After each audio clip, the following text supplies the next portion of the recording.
Chapter 1262. Really sad. Zhao Mu confronted Ms. Qin in private and, growing increasingly impatient, pressed her to reveal the truth. Ms. Qin sobbed uncontrollably, struggling to catch her breath as she vehemently denied any wrongdoing.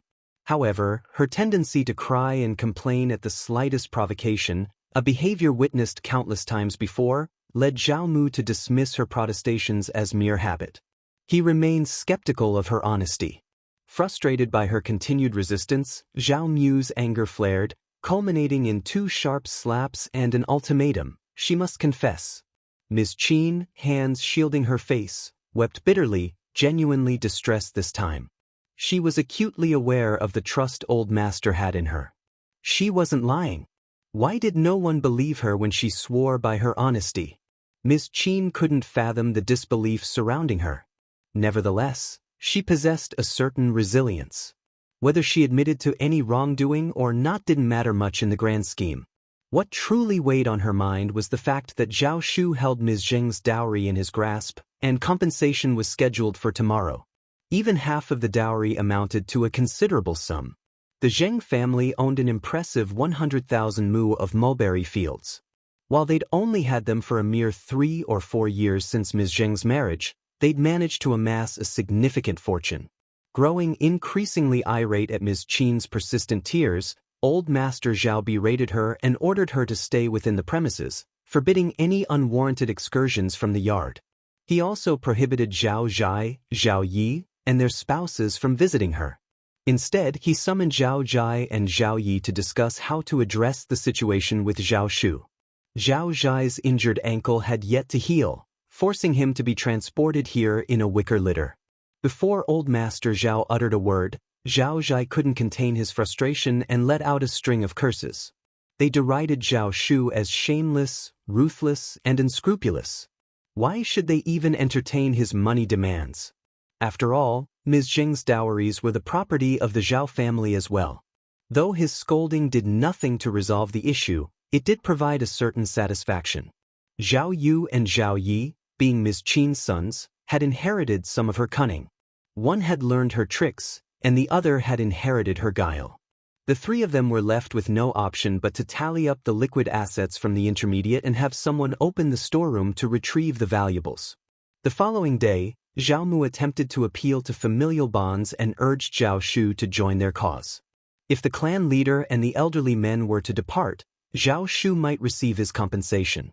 However, Zhao Shu had no interest in wasting any more time with them. They had to compensate him, otherwise, he would report the matter to the governmental office, prompting a thorough investigation. Stealing the dowries of the family's mistress was a grave offense. Once the governmental office initiated an inquiry, it would bring disgrace upon the Zhao family.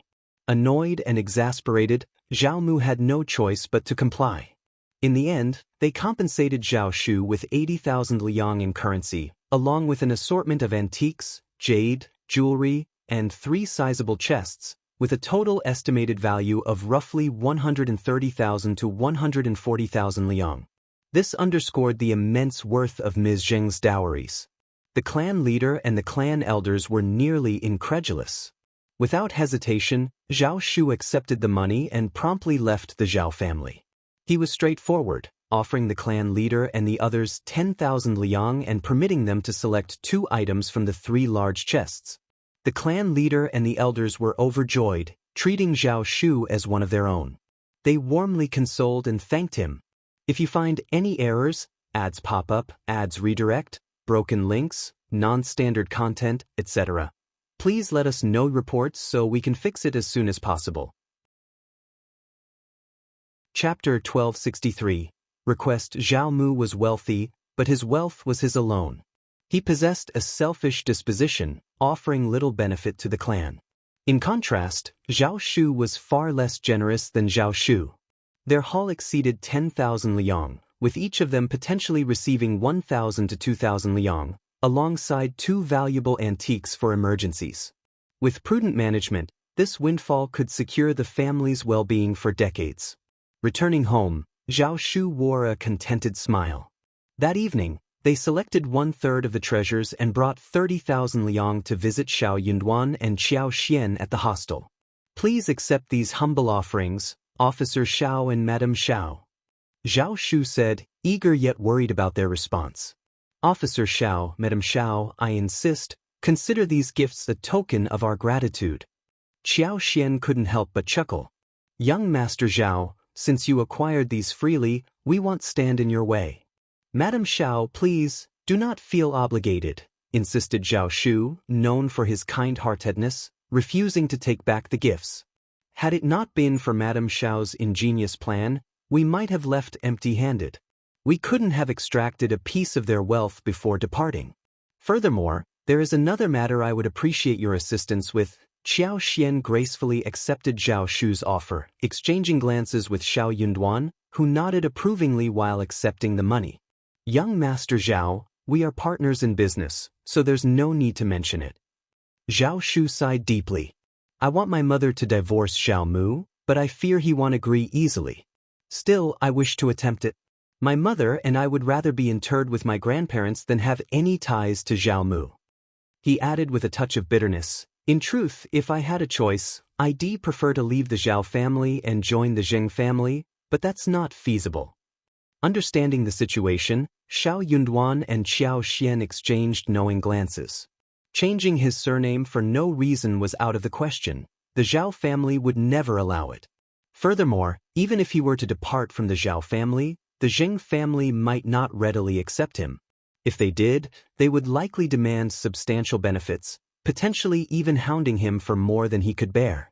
Leaving Xiao Mu was already the best possible outcome for him, considering the circumstances. It appeared that securing a divorce for Ms. Zheng would prove to be a formidable challenge. Zhao Shu mustered a strained smile.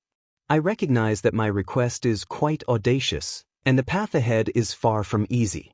If Officer Xiao and Madame Xiao happen to have any insightful suggestions, I would greatly appreciate them. If not, we can let it rest. Qiao Xian offered him a sympathetic glance. The constraints of ancient customs were beyond their control. After some contemplation, Xiao Yunduan chuckled. Let's give it a shot.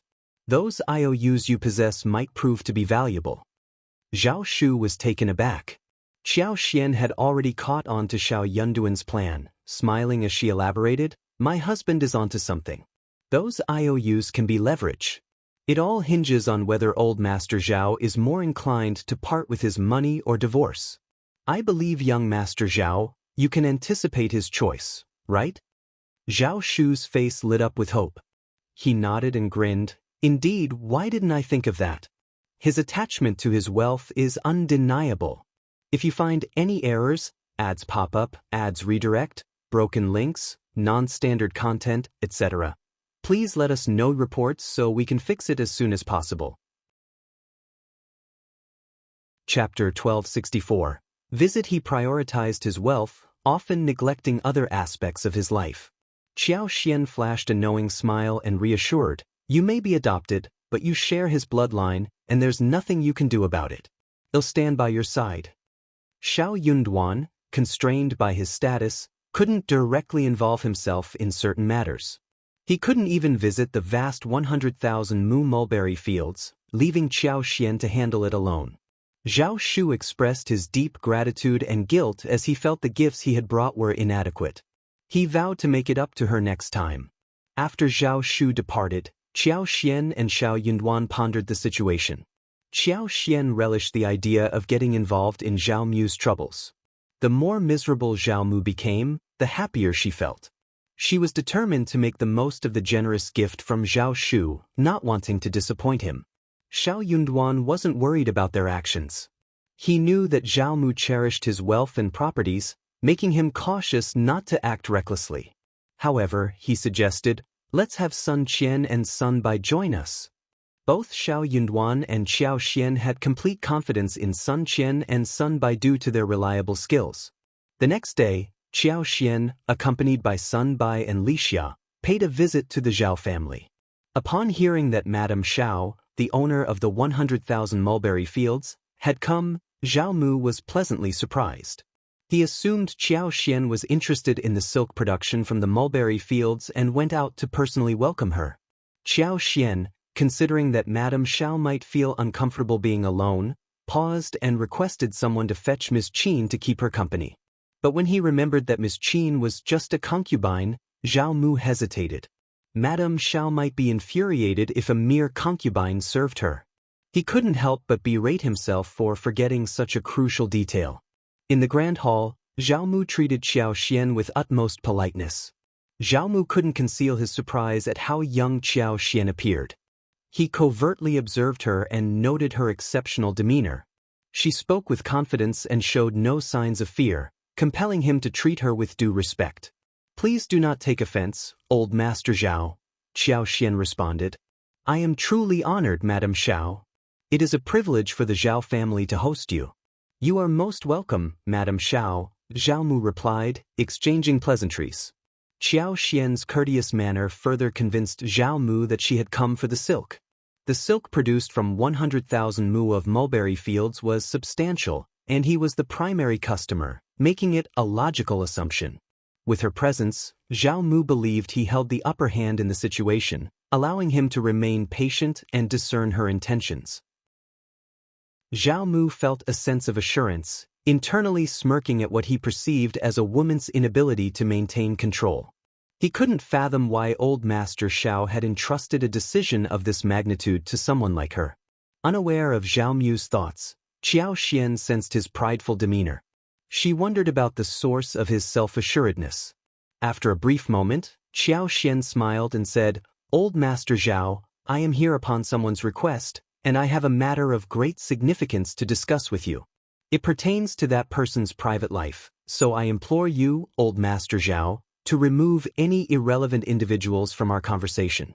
If you find any errors, ads pop up, ads redirect, broken links, non-standard content, etc., please let us know reports so we can fix it as soon as possible." Chapter 1265. Angry Zhao Mu's eyes widened in surprise, caught off guard by Qiao Xian's unexpected revelation. He couldn't fathom what Qiao Xian was alluding to, and so he decided to remain patient and let her elaborate. "Madame Xiao, you have me intrigued," he responded, his curiosity piqued. "I may not fully comprehend your intentions, but I am willing to listen to what you have to say." With a subtle smile, Zhao Mu gestured to the servants to exit the room, leaving only the housekeeper behind to ensure their privacy. Qiao Xian paused briefly before addressing him directly. "Old Master Zhao, young Master Zhao has entrusted me with a delicate matter concerning Madame Zheng and old Master Zhao's potential divorce." Zhao Mu's initial reaction was one of disbelief, and his face turned crimson with a mixture of anger and humiliation. The fact that an outsider like Qiao Xian was privy to such a sensitive family matter implied that his own son had divulged everything about their family affairs, intensifying his sense of shame. "Madame Xiao, this is going too far," Zhao Mu exclaimed, his voice shaking with indignation. "This is a matter concerning my family, and you have no right to interfere. Even my unfilial son should not have disclosed this. I had thought you to be a reasonable person. Am I wrong?"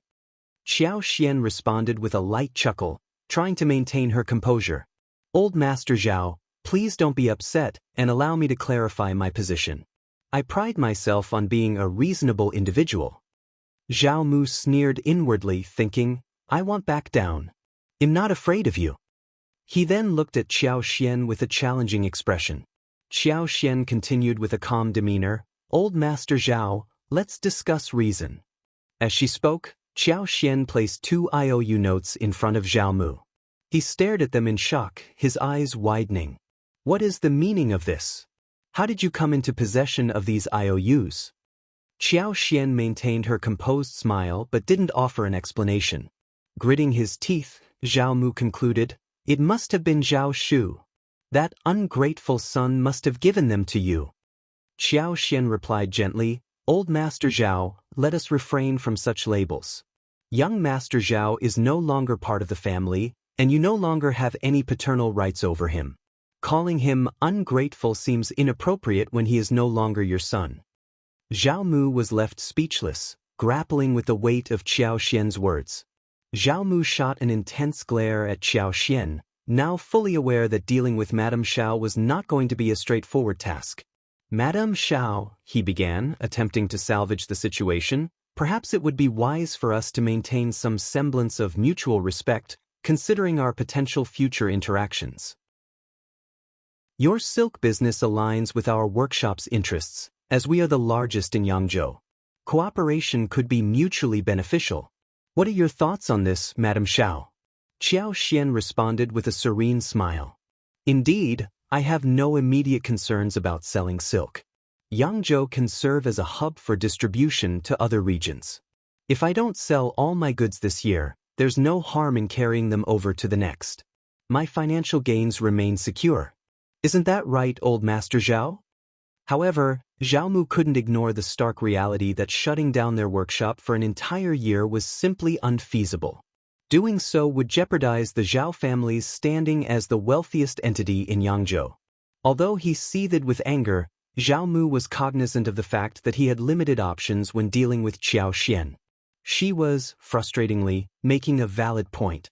What is your proposition? He finally inquired, his voice strained. I've been approached by young Master Zhao to facilitate a divorce on behalf of his mother. If old Master Zhao were to provide me with the necessary divorce documents, wouldn't everyone stand to benefit? Qiao Xian suggested. Zhao Mu considered her proposal carefully before responding, his patience wearing thin. Silk, is that your only condition? I assure you we can meet your silk supply needs and offer them at market prices. Qiao Xian's tone grated on his nerves, but Zhao Mu had no choice but to continue the negotiations.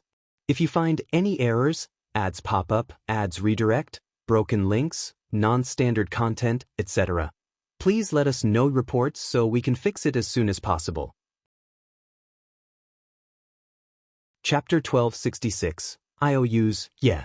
Qiao Xian responded, seemingly unaware of any issues with her statement.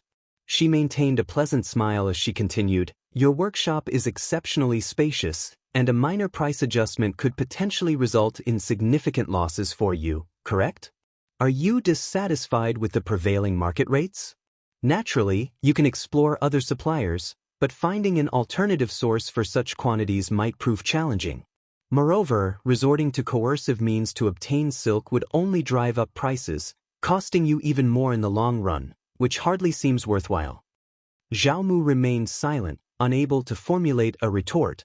He begrudgingly acknowledged the validity of Qiao Xian's argument, though he remained far from convinced. As for those IOUs, Qiao Xian shifted the conversation back to the matter at hand. There are 10 in total, correct? I now hold possession of these IOUs, and I propose a fair arrangement. I'll offer you the market price for the silk plus half the value of those IOUs in exchange for Madame Zheng's divorce papers. Old Master Zhao, do you find this to be an equitable proposition? Zhao Mu couldn't help but rue his earlier decision to decline his father-in-law's offer and sign those IOUs. Little had he known that Ms. Zheng had diligently collected them and handed them over to Zhao Shu, their ungrateful son. Zhao Shu's betrayal stung him deeply. How could he allow outsiders to meddle in their family affairs? Zhao Mu firmly believed that labeling his son as unfilial was entirely justified. Recalling that each of those 10 IOUs was worth 700,000 liang, the total sum amounted to a staggering 7 million liang. If Madame Xiao were to demand repayment, it would undoubtedly spell disaster for the Zhao family, a situation he couldn't bear to contemplate. He was determined to reclaim those IOUs at any cost, lest Madame Xiao and their disobedient son wreak havoc at any given moment, a scenario he found unacceptable.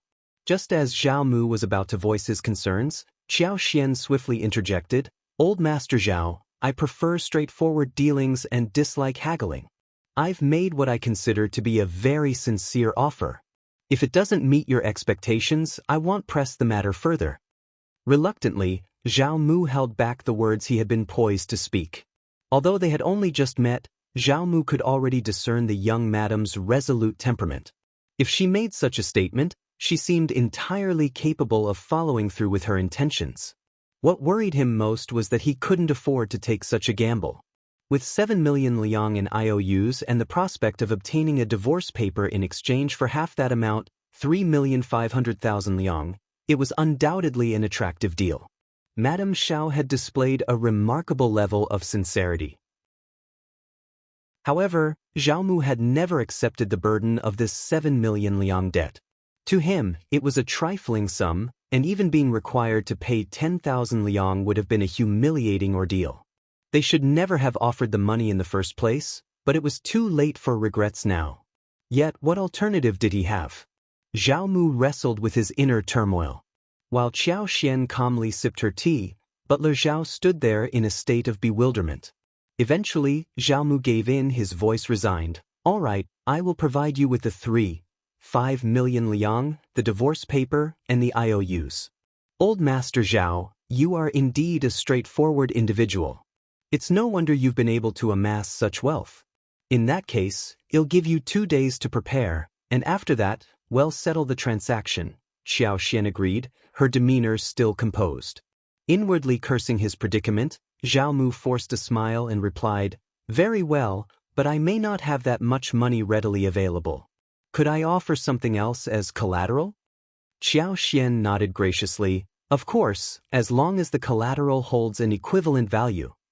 "Agreed." With that, Qiao Xian rose from her seat and offered a parting smile.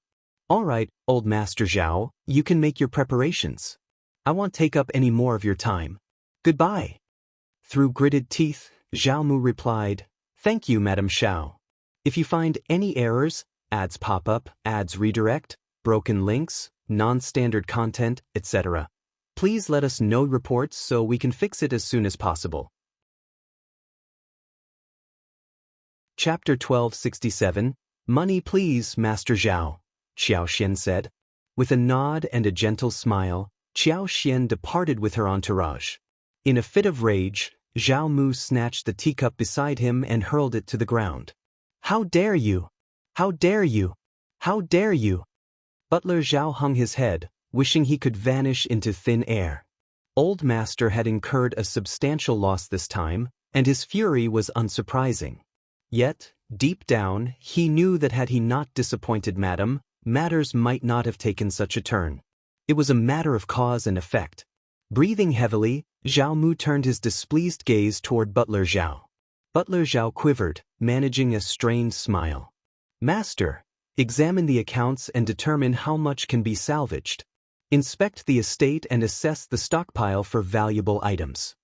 Butler Zhao's heart ached for Old Master. "Certainly, Master." They were about to distribute a considerable amount. Terrified of becoming the target of Old Master's ire, Butler Zhao hurriedly made his exit. Zhao Mu vented his frustration for a moment before letting out a sigh of relief. He then slowly retraced his steps to the study. He needed to contemplate his future course of action. He firmly believed that without the Zheng family, he wouldn't have risen to prominence.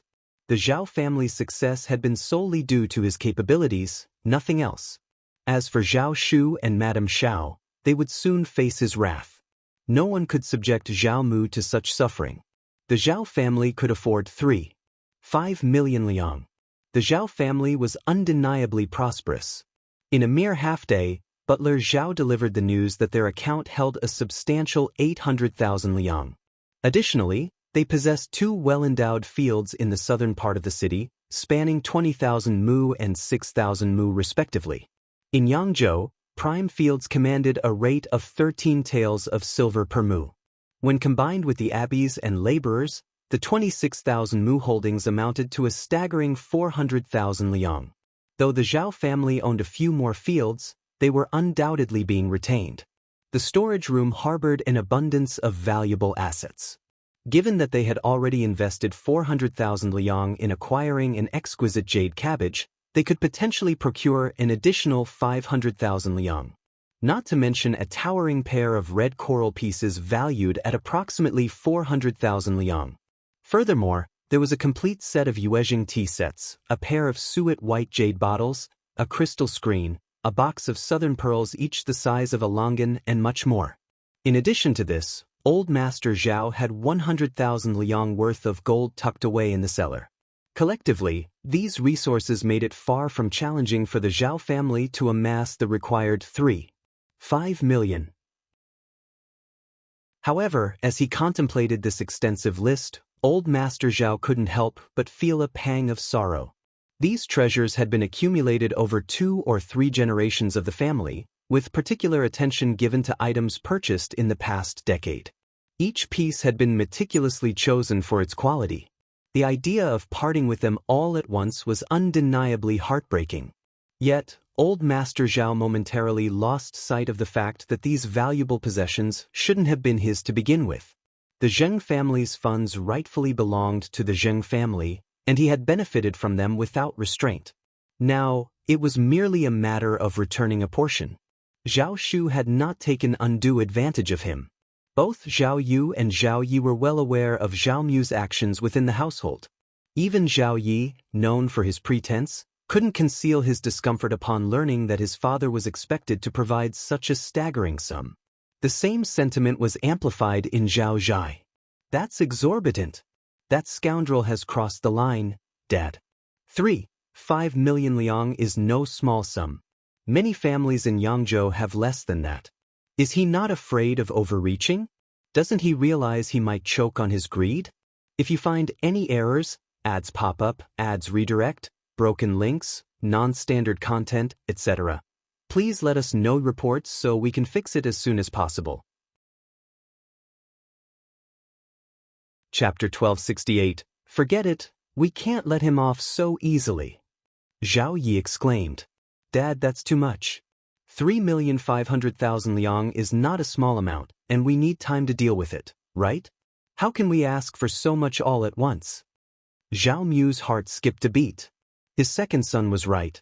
This way, they could carefully strategize and delay as much as possible. Handling this matter slowly would be more prudent in the long run. They could stretch it out over 8 or 10 years, and it would yield better results.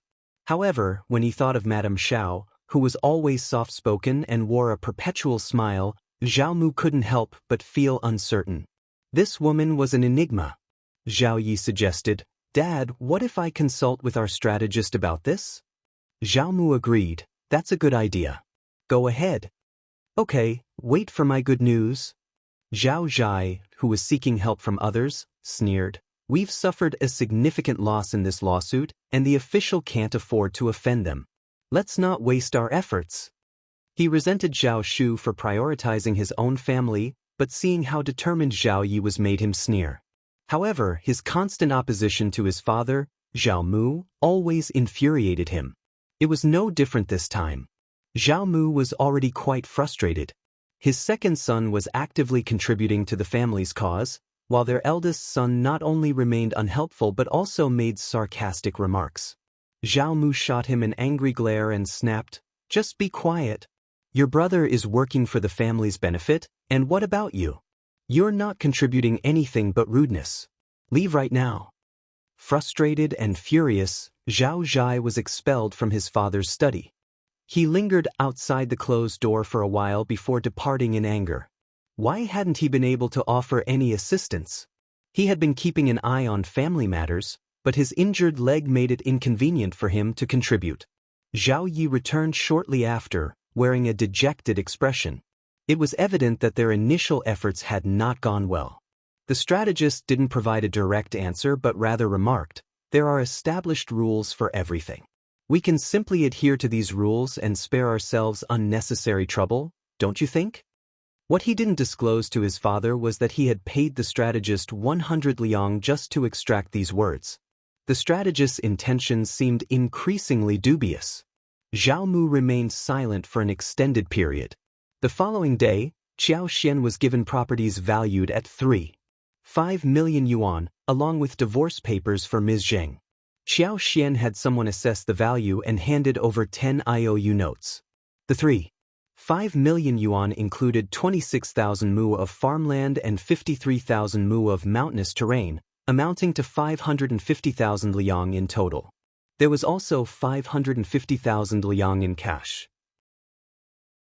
The two mansions were situated in prime areas of Yangzhou, one spanning 12 mu and the other 16 mu, with a combined value of 400,000 liang. The remaining balance was compensated with various valuable antiques. In any case, the settlement was even. Seeing such a substantial sum being taken away, Zhao Mu felt a profound sense of loss, as though a part of his heart had been hollowed out. His expression darkened. Qiao Xian smiled and remarked, "Old Master Zhao, you should be content. The original sum was supposed to be 7 million liang, but it has been halved. You haven't suffered any loss at all. If you find any errors, ads pop up, ads redirect, broken links, non-standard content, etc., please let us know reports so we can fix it as soon as possible." Chapter 1269. Content. You should be grateful that young Master Zhao is such a devoted son. He willingly exchanged 3.5 million liang for his mother's freedom, showing his dedication to the Zhao family. Zhao Mu's expression darkened even further. His son's actions had betrayed him terribly. How could this be considered an act of filial piety? Holding the divorce paper, Zhao Shu's eyes welled up with tears, and even Uncle Qin let out a sigh. "That's wonderful." Zhao Shu carefully put away the divorce paper, forcing a smile. "We are no longer connected to Zhao Mu. Madam Xiao, thank you immensely for your help."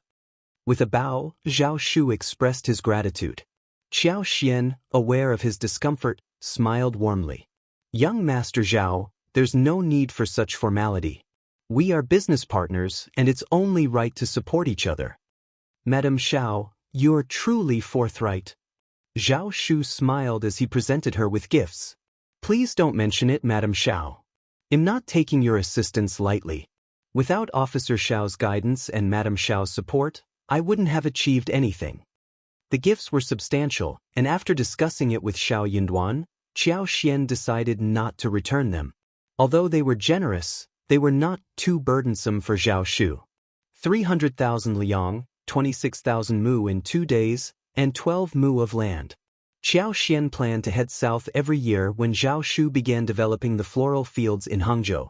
Qiao Xian handed 300,000 liang to Xiao Yunduan along with 1,000 taels, advising him to use it wisely. In return, Xiao Yunduan gave Sun Qian and Sun Bai a letter to be delivered secretly to the Crown Prince. As trusted confidants of the Crown Prince with their own discreet channels, Xiao Yunduan had no worries about their ability to deliver the message. With a smile, Xiao Yunduan and Qiao Xian shared a sigh. It was no wonder that the southern business families enjoyed such luxurious lives. They were incredibly wealthy. Look at Zhao Mu. He managed to amass a few million in a single night. Qiao Xian made some calculations and realized she had nearly 500,000 liang but not many properties. She appeared to be quite wealthy herself. Satisfied with her situation, Qiao Xian had been in Yangzhou for a few days and was planning to visit Zhao Shu's floral field in Hangzhou before returning to her home in Yuzhong Heshan County. Upon hearing Xiao Yunduan's words, they both prepared to leave. Their reunion, even after a brief separation, was a joyous one, and their bond was as strong as ever. They had cherished their time together immensely. Qiao Xian couldn't stop gushing about the beauty of the southern flowers and willows. Xiao Yunduan, with a smile, nodded and held her close, reassuring her with affection. He had no intention of making his wife sad and was committed to maintaining his honor. The two of them spent a couple of days visiting 100,000 mu of mulberry gardens together. Qiao Xian used her extraordinary abilities to ensure the mulberry leaves in the fields grew better that year, enabling the silkworms to thrive and produce more silk. The silk's quality was expected to be exceptional. In this way, she felt less guilty about receiving 40% of the profits. However, she knew that next year, her share would be reduced to 30%. This 30% would amount to approximately 300,000 liang, which she believed would suffice for any emergencies the Crown Prince might face. If you find any errors, ads pop up, ads redirect, broken links, non-standard content, etc., please let us know reports so we can fix it as soon as possible. Chapter 1270. Hangzhou 2 days had come and gone, and during that time, Qiao Xian and Xiao Yunduan had spent an entire night together, reluctantly preparing to bid each other farewell. Qiao Xian cherished the unique dynamic between herself and Xiao Yunduan. Despite their physical separation and individual pursuits, they found solace in supporting one another whenever they could. This approach, they believed, was the key to sustaining their relationship and allowing it to thrive in the long run. All she desired was to find comfort in herself, a solace that would enable her to lead a fulfilling life after their impending separation. In Hangzhou, there were numerous tasks that required her attention, including the relocation of Ms. Zheng's grave, tending to the vast 100,000 mu of mulberry gardens, and establishing a tea plantation across 50,000 mu of land. Qiao Xian had requested Zhao Shu not to accompany her to Hangzhou but to remain in Yangzhou with Uncle Qing, assisting in managing these two estates. She pondered the fact that Aunt Qing was in Hangzhou and considered traveling there with her. Zhao Shu contemplated this for a moment and, after careful consideration, decided against joining them. He understood the importance of avoiding any hint of impropriety. Officer Xiao was still stationed in Yangzhou, and it wouldn't be appropriate for him to keep Madame Xiao company. Despite the strong bond between Madame Xiao and Officer Xiao, the threat of baseless rumors loomed large. People tended to believe that where there was smoke, there was fire, and these rumors could be harmful without any basis in reality. It was an unexplainable situation, and Zhao Shu was relieved that he chose not to accompany them. Meanwhile, Xiao Yunduan was not just idly staying in Yangzhou. He had a demanding itinerary that required him to visit numerous cities in the south. So, once Qiao Xian departed and their personal affairs were settled, he was ready to fully immerse himself in his work. Zhao Shu had been grappling with whether or not to report the management of the two estates and the mulberry garden to Officer Xiao. However, it became clear that Officer Xiao had little interest in these matters. They planned to share this information with Madame Xiao upon their reunion. With that, Zhao Shu went about attending to his own responsibilities. Meanwhile, there was entertainment to be had at the Zhao family's residence. The loss of such a significant sum of money had left Zhao Mu deeply unsettled. Both Zhao Zhai and Zhao Yi kept their distance, fearful of provoking his anger. Zhao Mu couldn't help but contemplate meeting Qiao Xian and finalizing the contract. He believed that some level of amicable rapport should exist between him and Madame Xiao, given the substantial wealth he was parting with. Madame Xiao had stated her commitment to paying the market price, and she appeared resolute in her decision.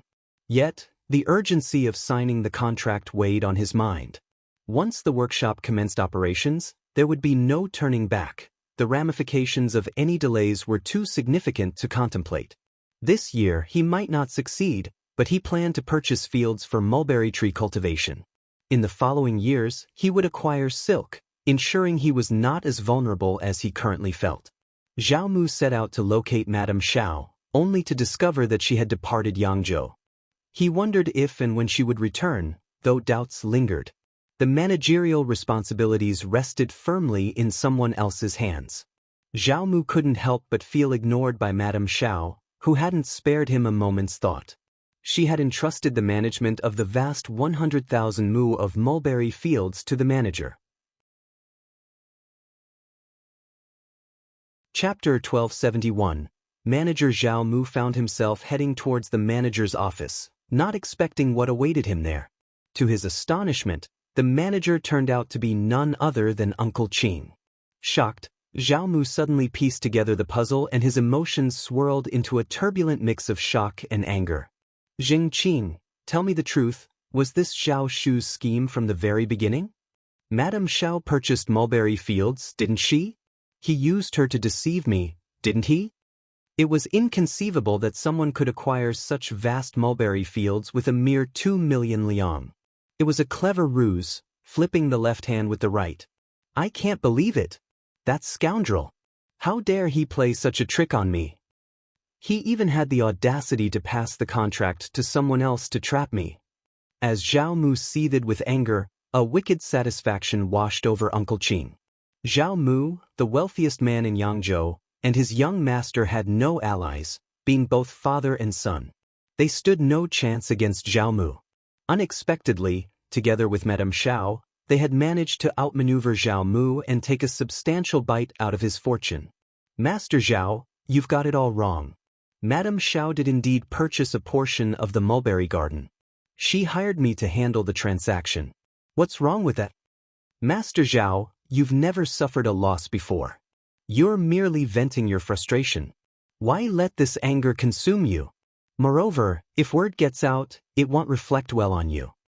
Both Qiao Xian and Xiao Yunduan were discreet individuals. Qiao Xian's brief visit to Hangzhou had sent shockwaves through the local business community, but she had vanished without a trace. The business elite continued to speculate about her origins. Uncle Qing had no desire to bring up Qiao Xian again. Zhao Mu merely snorted in response. He realized that spreading the rumor would not bode well for him. If it got out, he would find it difficult to face anyone, especially when he inevitably failed at the 500 meters and his son fell victim to outsiders' tricks. Zhao Mu shot an intense glare at Uncle Qing, his heart aching with anger. He was so infuriated that he couldn't find words to express his frustration. The audacity of Uncle Qing, a mere servant, to flaunt his influence in front of him. Zhao Shu, that scoundrel, must have truly crossed a line. He had contemplated confronting Zhao Shu, but the mere thought of it made his blood boil. So, he opted to keep his silence. Despite his seething anger, he remained focused on the matter at hand. He had faced many grand challenges and storms in his life, and he couldn't afford to lose sight of his objectives. Observing Zhao Mu's rapid return to composure, Uncle Qing couldn't help but admire his ability to assess profit and loss. Madame Zheng simply couldn't match his business acumen. Uncle Qing made it clear that he wouldn't sign any contracts, reassuring Zhao Mu with a smile that Madame Xiao would undoubtedly uphold her promise. All he needed to do was be patient. When the silk hit the market, they would pay him the market price, without offering any discounts. Zhao Mu muttered under his breath. Even Uncle Qing dared to challenge him. If it had been Madame Xiao, Zhao Mu might have been more diplomatic, but when dealing with Uncle Qing, niceties were out of the question. Zhao Mu sneered. Very well, remember your words today. With that he departed. The mulberry garden still rested in Zhao Shu's possession, and he needed to amass sufficient funds to purchase the silk. His ungrateful son would make no exceptions for him, that much was certain. Chapter 1272. Shock. Zhao Mu's heart ached once more as he reviewed the billing check. He knew he had to find a way to rectify this situation. So, he decided to approach Miss Qin, who was currently under his restriction.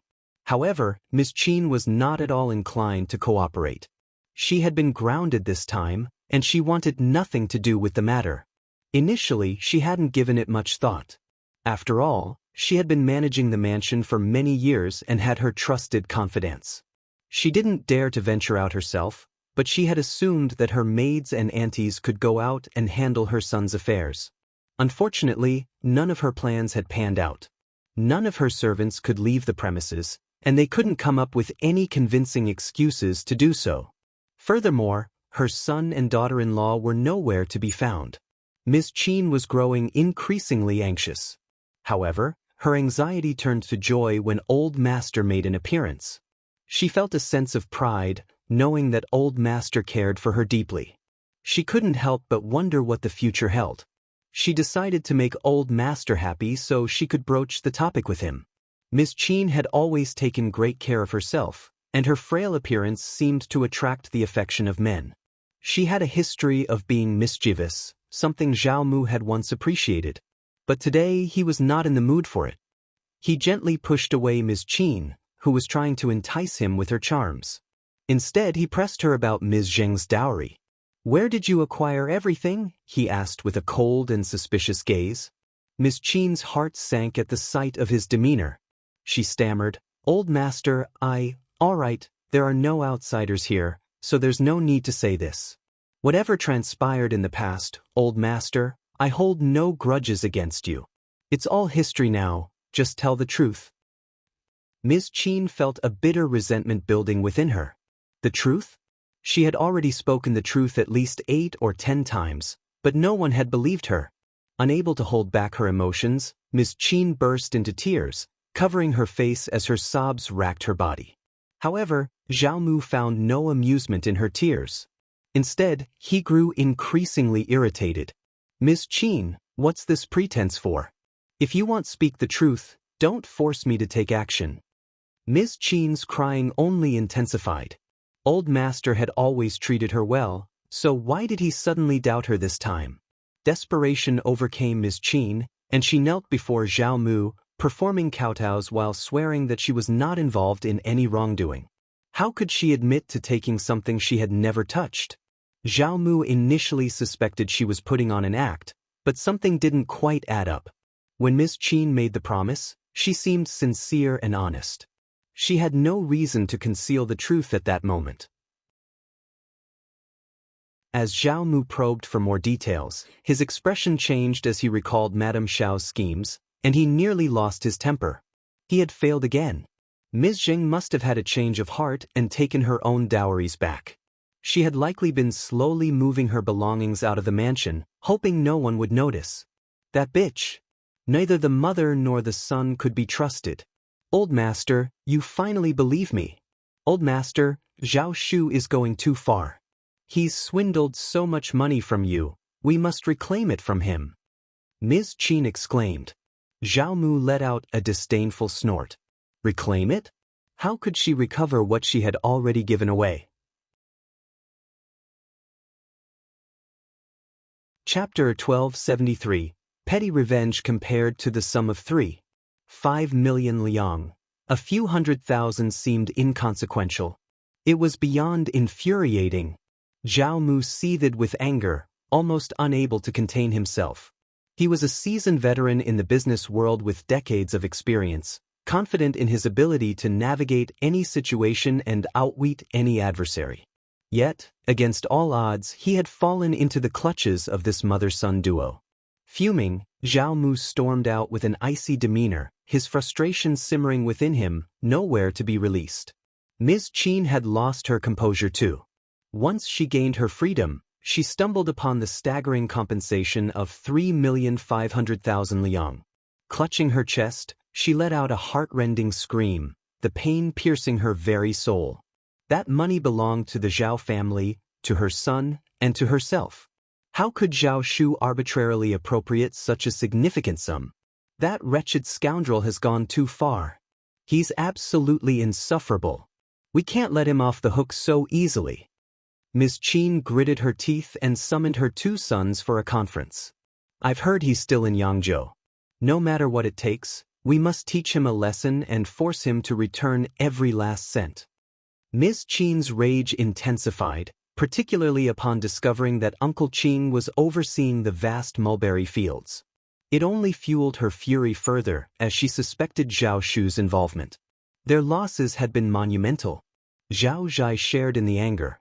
He sneered, "Who does that brat think he is? He won't need any tricks after I'm through with him.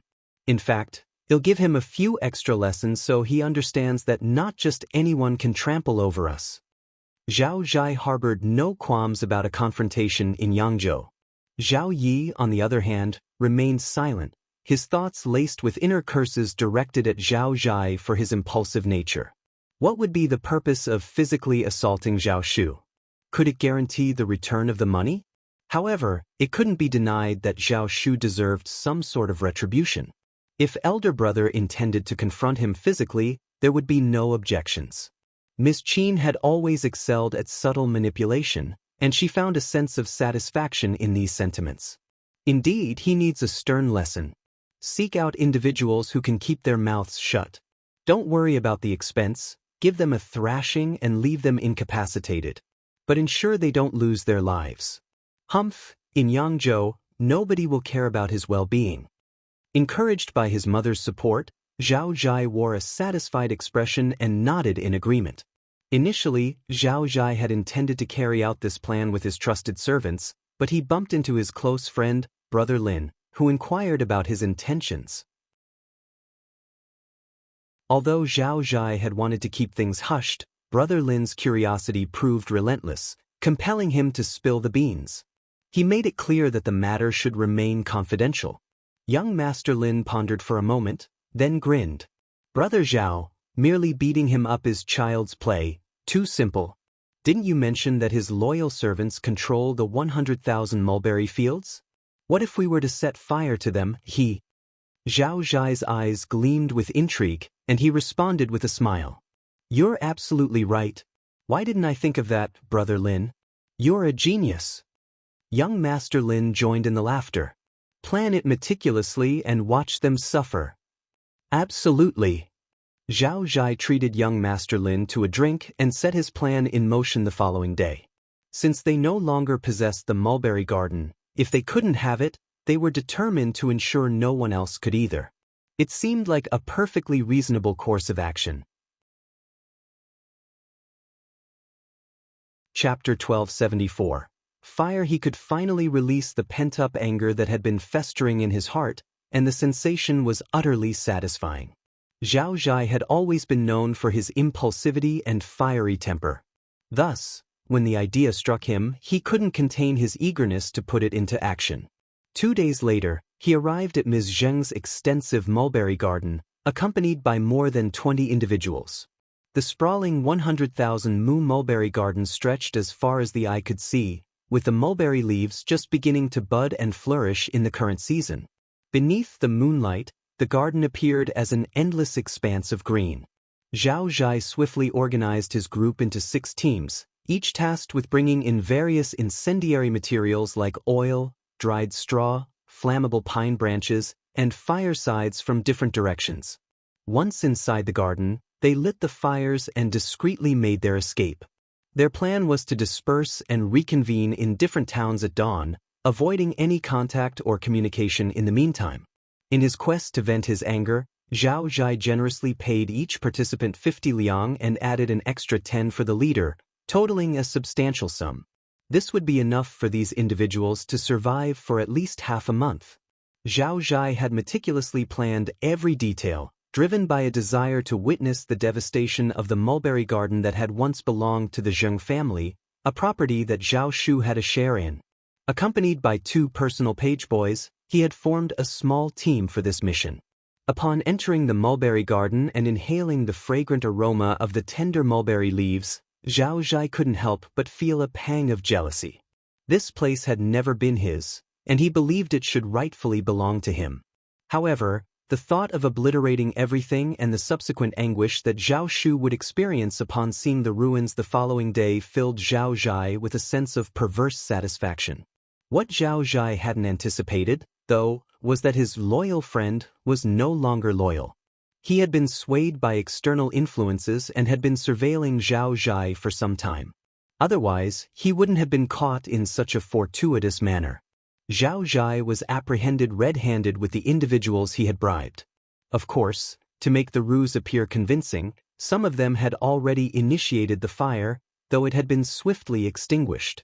The guards responsible for safeguarding the mulberry garden acted without hesitation, resorting to violence against everyone present, which included Zhao Zhai and his servant.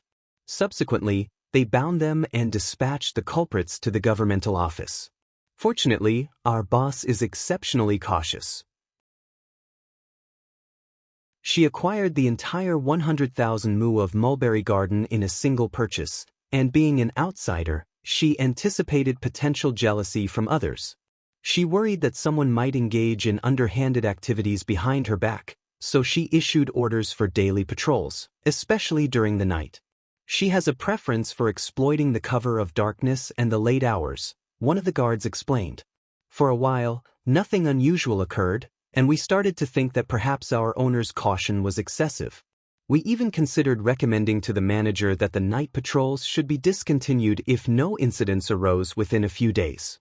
After all, this level of vigilance can't be sustained indefinitely. However, it all changed last night. The housekeepers and servants present clenched their jaws and glared at the miserable bandits before them. Unbelievably malicious. Fortunately, they remained diligent in their patrols and refrained from any complacency. This vigilance paid off when they observed these individuals sneaking into the mulberry garden the previous night, prompting them to discreetly tail the intruders. Initially, they believed the intruders were merely harvesting leaves and mulberry trees. Little did they know that the intruders were about to set the trees ablaze.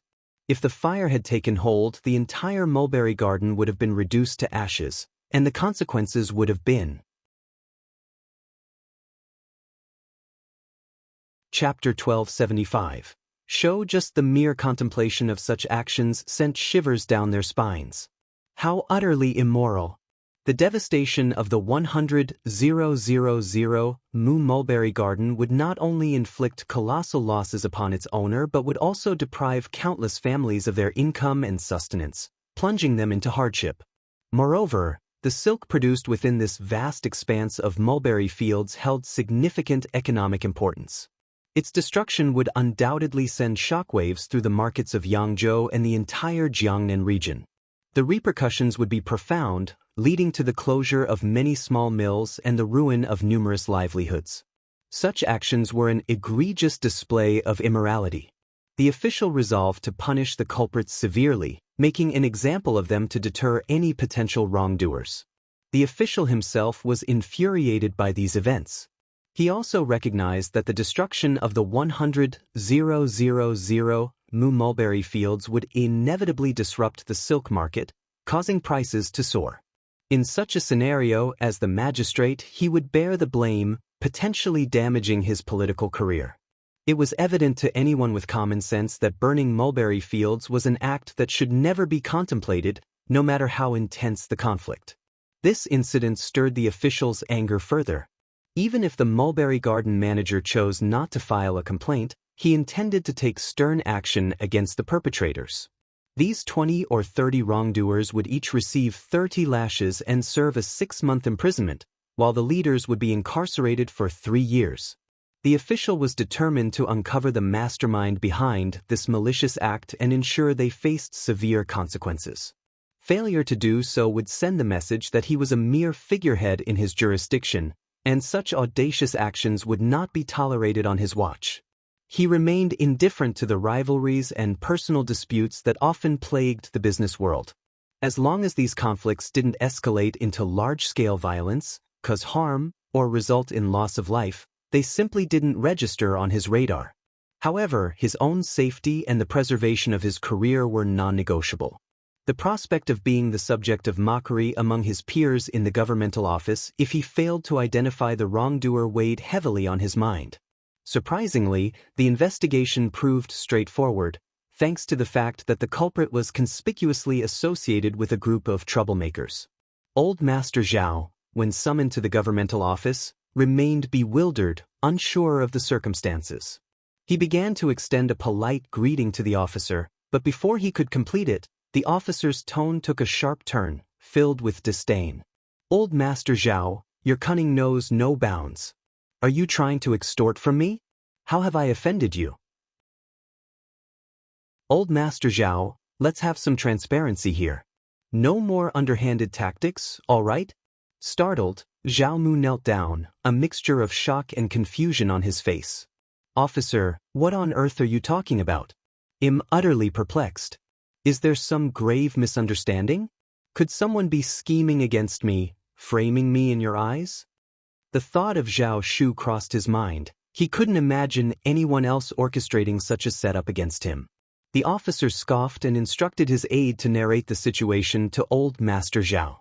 As the details unfolded, Zhao Mu's heart sank, and a chilling realization dawned upon him. He attempted to defend himself, vehemently claiming his innocence, but the officer remained skeptical. After all, it was clear that Zhao Zhai wasn't solely responsible for the idea of burning 100,000 mu of mulberry fields. Such a drastic act wouldn't have been carried out without Zhao Mu's consent. However, Zhao Zhai had dared to take the plunge. Chapter 1276. Money. Those unaware remained undaunted. Prior to the incident, Zhao Zhai was brimming with motivation, determined to make a significant contribution. He firmly believed that his efforts could elevate the Zhao family's standing, potentially earning his father's newfound respect. From this moment onward, he anticipated his father's heightened regard for him. He was eager to make his mark, plotting to astonish his father with an unexpected surprise, a secret known to no one. Had he shared his intentions, Zhao Mu would undoubtedly have rebuked him harshly, dissuading him from pursuing such a preposterous and perilous notion. As Zhao Mu broke into a cold sweat, the official couldn't help but sneer upon hearing Grandmaster's words. "You should count yourself fortunate that your plan failed. Otherwise, the Zhao family could have faced imprisonment. If I pardon you easily, They'll have no authority in the future. You'll pay a fine of 300,000 liang, publicly make amends to the Xiao family, and provide them with compensation of 100,000 liang. Are you in agreement? Zhao Mu trembled, his heart aching for the money. While he wasn't truly convinced, his timid son had been apprehended red-handed and had confessed. Objecting wouldn't change the outcome. I am completely in agreement. That's good to hear. With 400,000 liang, Zhao Mu left the government office in a daze. Their account was now depleted. With the need to purchase silk this year and their funds falling short, they had to part with valuable possessions and antique items. He had initially planned to set aside 100,000 liang in savings, intending to settle their accounts after selling the silk. That was usually how large business deals were done. When no one bought raw materials, the payment would be paid in one go. However, given recent events, winning the approval of the Xiao family might prove challenging. This disobedient son was the root cause of all these troubles. Zhao Mu returned home, his face drained of color, and directed his anger at Ms. Qin. Ms. Qin was taken aback, regretting her failure to ignite the mulberry garden. She implored Zhao Mu to secure their son's release from prison. Infuriated, Zhao Mu kicked Ms. Qin to the ground, pointing an accusatory finger at her. You're a disgrace. Listen to yourself. You're nothing but an ignorant, foolish woman. Desperation gnawed at Zhao Mu. What had he been thinking when it came to his concubines? How could he have been so blind as to trust this foolish woman? How had she managed to deceive him? Zhao Mu scoffed. Our disobedient son has cost me 400,000 liang, and you expect me to spend even more on him? Forget it. He's getting what he deserves. 400,000 liang? Ms. Qin gasped in disbelief. Refusing further conversation, Zhao Mu sneered and left. Zhao Yi helped Ms. Qin to her feet, sighed heavily, and recounted the entire story. Ms. Qin clutched her chest in despair. 400,000 liang.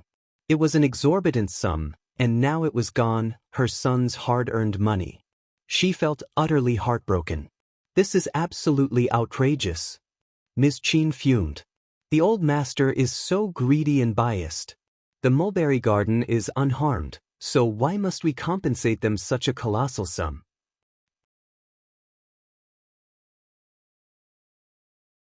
Chapter 1277. Ms. Qin's anger. Furthermore, our family should not bear this burden alone. So many others have done the same. Why weren't they held accountable? Zhai is an honest person, and he would never engage in such actions willingly. Those individuals must have coerced him into it, without a doubt. Zhai is the victim here. Those wrongdoers deserve punishment. Ms. Qin sobbed so intensely that it caused Zhao Yi a throbbing headache. He intended to clarify to Ms. Qin the gravity of the situation, emphasizing that anyone involved would face the wrath of the authorities, who would undoubtedly administer severe consequences. His foolish elder brother was the mastermind and had already confessed. He needed to face the consequences. The official was infuriated to the point of extracting a harsh penalty from them. If they weren't resented for this, they should consider themselves fortunate. How could they possibly complain about their fate? They must have a death wish. Throughout history, commoners never contested with government officials, especially those in positions of authority. That was an undeniable fact. However, when he observed his mother's pained and incensed expression, he realized that she remained ignorant of the situation. Even if he attempted to elucidate, she wouldn't comprehend. Consequently, he abandoned the idea of explaining. He earnestly cautioned her, "Mom, remember never to speak recklessly outside. It could lead to catastrophic consequences for the family. I'm dead serious about this. Don't ever forget."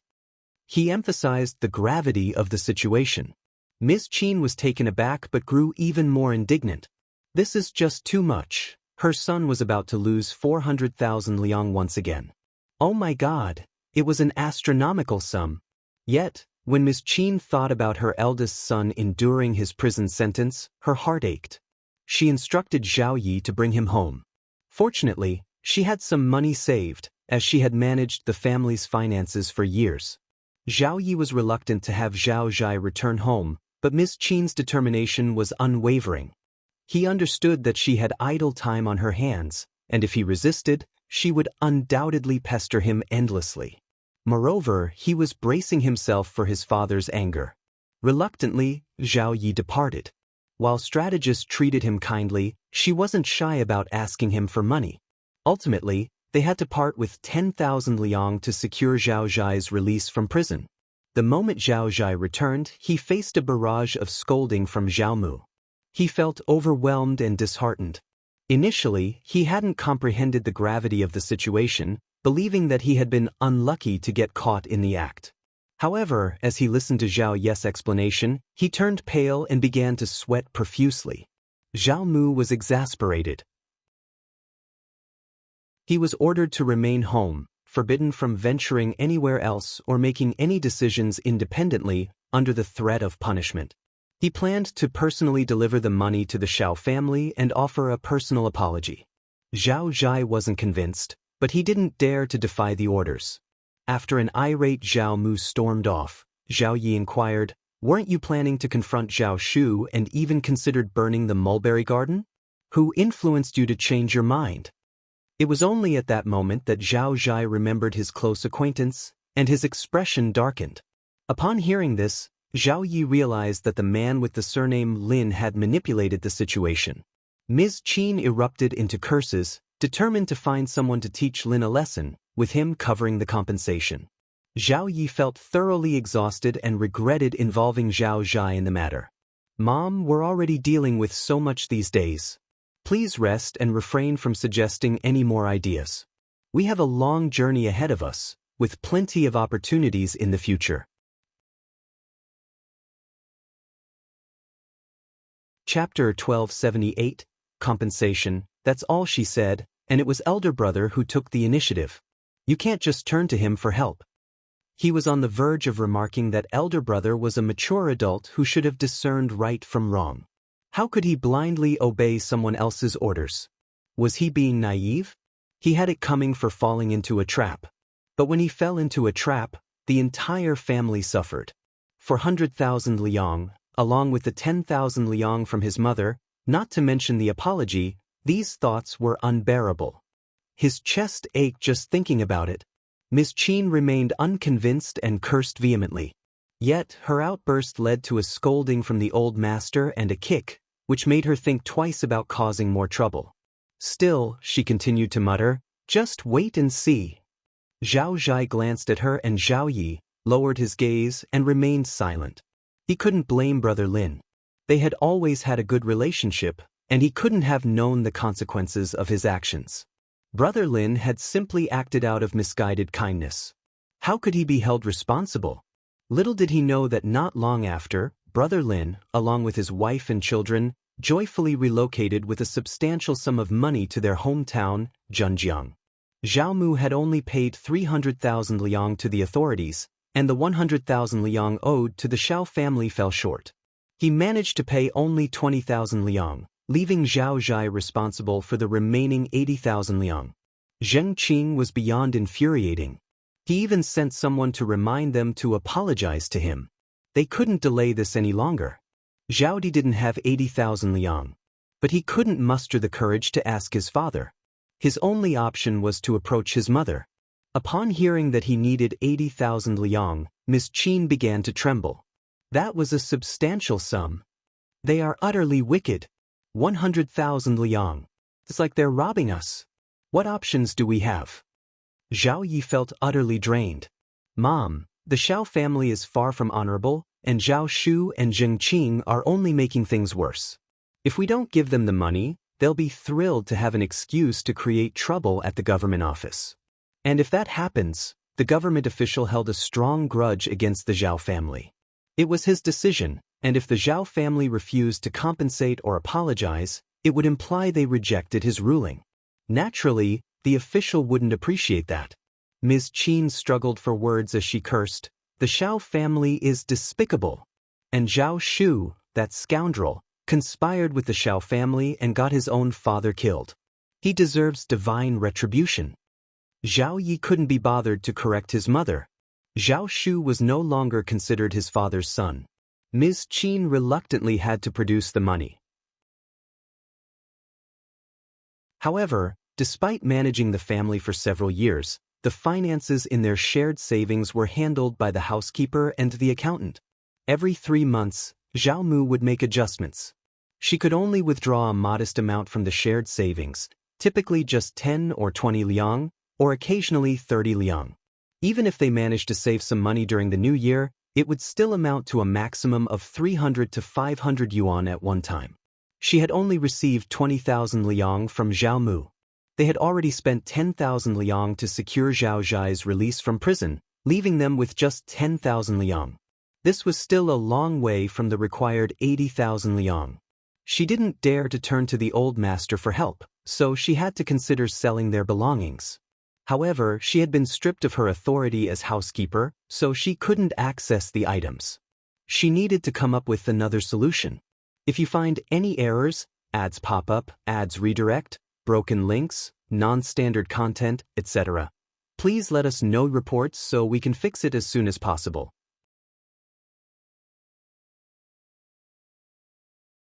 Chapter 1279.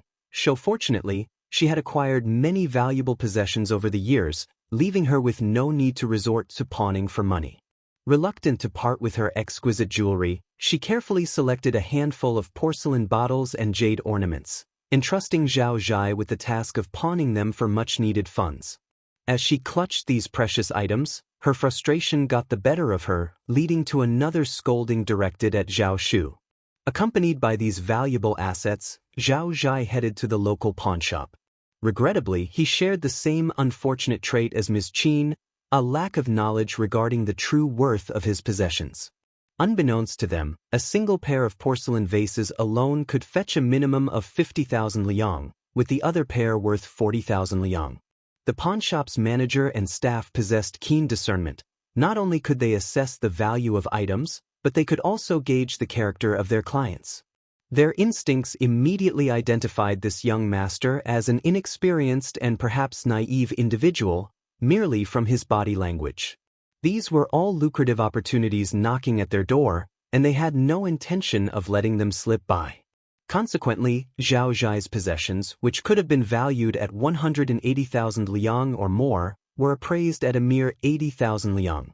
Once the necessary 100,000 liang had been collected, Zhao Zhai had no choice but to proceed to the mulberry garden to offer his apology, accompanied by butler Zhao. To his chagrin, Uncle Qing received him, intensifying Zhao Zhai's sense of humiliation as if Uncle Qing were a servant who had betrayed his master. However, Uncle Qing found this reaction comical, reminding Zhao Zhai that he belonged to the Zheng family, not the Zhao family. Following a formal apology and payment of compensation, Zhao Zhai hastily departed, while Zhao Shu observed the unfolding drama with great interest. The Zhao family's lively affairs had cost them dearly, slicing away half of their holdings. If the silk trade did not perform well that year, their wealth would dwindle rapidly, potentially jeopardizing their standing as the wealthiest family in Hangzhou, and even leading to a financial collapse akin to a landslide. 2 days later, Zhao Shu approached Uncle Qing with a solemn request. None of the silk produced in Ms. Zheng's mulberry garden would be sold to the Zhao family. Ms. Zheng's suspicions about the Zhao family's malevolence were not unfounded. Why engage in business with those who sought to harm the mulberry garden? Zhao Mu, though seething with anger and resentment, refrained from publicly censuring Ms. Zheng's abbey. His own reputation was at stake, after all. Instead, he chose to reprimand Zhao Zhai privately and began seeking alternative families to cultivate mulberries and rear silkworms. Zhao Mu disapproved of his wife and son's actions, having thrived in Yangzhou for many years thanks to the Zheng family's support, which had ultimately made him the wealthiest man in the city. Consequently, he had attracted envy from many quarters. Now, his fortunes were dwindling, and he found himself a target for others' ambitions. As a result, his plan to sign contracts and purchase silk faced considerable obstacles. Prices were artificially inflated, and sellers insisted on receiving the full amount up front, refusing to negotiate. Silk always found its buyers, and Zhao Mu, infuriated and frustrated, had no choice but to begrudgingly pay the full price. He resolved to prepare for the coming year when the mulberry fields would yield their harvest. However, this approach strained their cash flow, leaving the family with empty accounts and forcing them to sell some of their cherished possessions. With their cash flow disrupted, the Zhao family faced an ominous predicament. It was as though the mountains had crumbled and the earth had split beneath their feet. If you find any errors, ads pop up, ads redirect, broken links, non-standard content, etc., please let us know reports so we can fix it as soon as possible. Chapter 1280. Silk. Zhao Shu stood on the sidelines, determined not to miss this opportunity. The fate of the Zhao family hung in the balance, and it seemed almost certain that their decline was imminent. As expected, when the silk began to flood the market, a significant number of families who had previously signed contracts with Zhao Mu had a change of heart. They preferred to pay double the deposit rather than sell their silk to him. This turn of events left Zhao Mu torn between anger and anxiety. A considerable number of families reneged on their commitments, with about 16 or 17 of them opting to pay the double deposit. Faced with this predicament, Zhao Mu found himself in a difficult position. Taking the matter to the authorities was an option, albeit a challenging one. The involvement of so many families complicated matters, and the magistrate was unlikely to favor Zhao Mu's case. Several days had already passed since the issue arose. Furthermore, if he dared to expose this situation, he risked alienating himself from potential future collaborators. This was a decision that required careful consideration from all parties involved. In light of these circumstances, Zhao Mu had no choice but to approach the manager of the weaving workshop and seek a supply of silk from Ms. Zheng's mulberry garden. The frustration mounted as Ms. Zheng's mulberry garden thrived this year. The leaves were fresh and abundant. The silkworms were plump and vigorous, producing copious amounts of silk. The resulting cocoons were flawless and snow-white, clearly of superior quality. Ms. Zheng's mulberry garden was poised to yield 30% more silk than the previous year.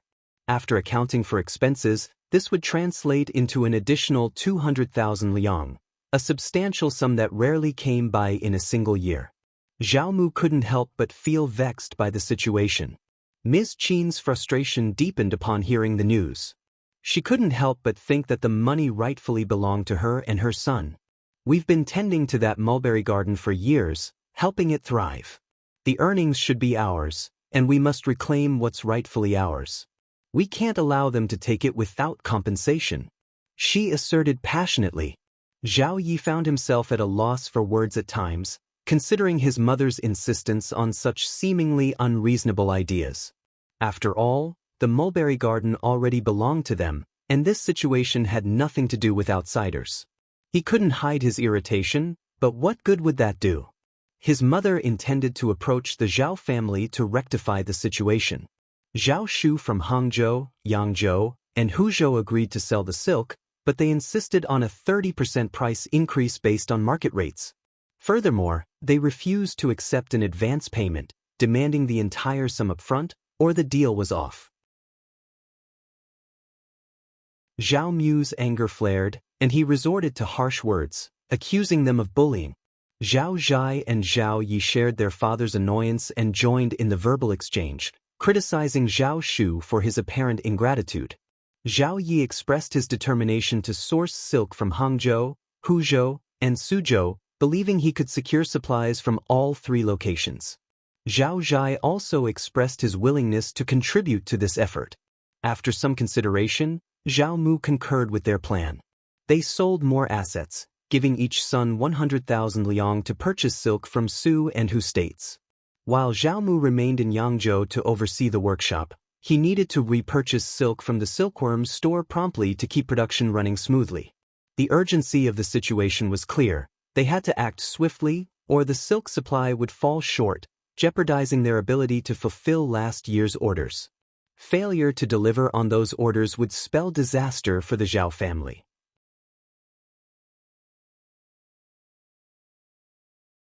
Chapter 1281. Unthinkable. The workshop descended into chaos due to the severe lack of labor. Reassembling the workforce once they dispersed would prove to be a formidable challenge. Zhao Zhai and Zhao Yi faced substantial obstacles during their procurement efforts. The Su and Hu states were plagued by significant negative karma, and their annual demand for locally produced silk made it nearly impossible to sell any to outsiders. When foreign merchants arrived seeking to purchase a substantial quantity like 100,000 liang, equivalent to 125,000 kilograms, it left everyone perplexed. How on earth could they afford such an enormous amount? Their purchases of less than 5,000 kilograms immediately drew the ire of prominent local business figures entrenched in the negative karma industry. Furious at what they perceived as young Master Zhao's interference in the local market, they united to expel the newcomers. Zhao Yi displayed astute judgment. He offered some conciliatory words and left Suzhou with his modest 4,000 kilograms of silk. It was abundantly clear to him that lingering longer would not yield any further purchases. Local businessmen had made it explicitly clear that even if he stayed, he wouldn't be able to secure any additional silk. Silkworm households would not risk alienating the locals by selling to outsiders. Being able to safely transport 500 grams of silk back was already a minor victory in itself. In his mind, Zhao Yi was oversimplifying the entire ordeal. Their situation was dire, and there was no going back. In the Hu state, Zhao Zhai encountered a similar predicament. While he managed to acquire a larger quantity of silk than his counterpart, he too was eventually forced to leave after buying nearly 10,000 kilograms. Yet, Zhao Zhai's stubborn temperament meant he wouldn't accept being chased away so easily. If Ms. Qin had encountered a similar situation, she would have shared the same perspective as him, that she was investing in her business, not coercing anyone into buying or selling, and certainly not engaging in theft. So, why was she unable to make any purchases? In the end, during Zhao Zhai's attempt to make a purchase, he encountered troublemakers who assaulted him, concealing their identity with a sack over his head. Despite the ordeal, Zhao Zhai continued to vent his frustration during the 500-meter trek back to the hostel. He refused to back down, exclaiming, "You don't want me to buy? I want to buy. I'm not stealing, I'm openly purchasing. Why can't I make a purchase?" Undeterred, Zhao Zhai instructed his men to persist with their attempts to acquire silk and even suggested raising the price, believing no one would willingly part with their money. However, fate was not on their side. Not only did they fail to secure any silk, but they were also swindled out of over 50,000 liang. In the end, they hastily returned to Yangzhou. Zhao Mu was seething with frustration. While Zhao Yi didn't manage to obtain a significant amount of silk, he had expected as much. Buying such a substantial quantity of silk was no easy feat. The southern silk industry was highly developed, and silk remained in high demand across every city. Typically, there was only enough for local silk producers, making large-scale purchases a rarity. However, Zhao Zhai suffered a massive loss, losing more than 50,000 liang, despite acquiring over 5,000 kilograms of silk. This was a significant setback. Due to the scarcity of silk, the workshop would be forced to shut down within a matter of days. Consequently, they would either have to pay the workers without any production or resort to layoffs. The situation would only worsen if they couldn't meet their delivery deadlines. The Zhao family faced the impending loss of everything they had worked for. Under these dire circumstances, Zhao Mu had no choice but to visit Ms. Zheng's mulberry garden.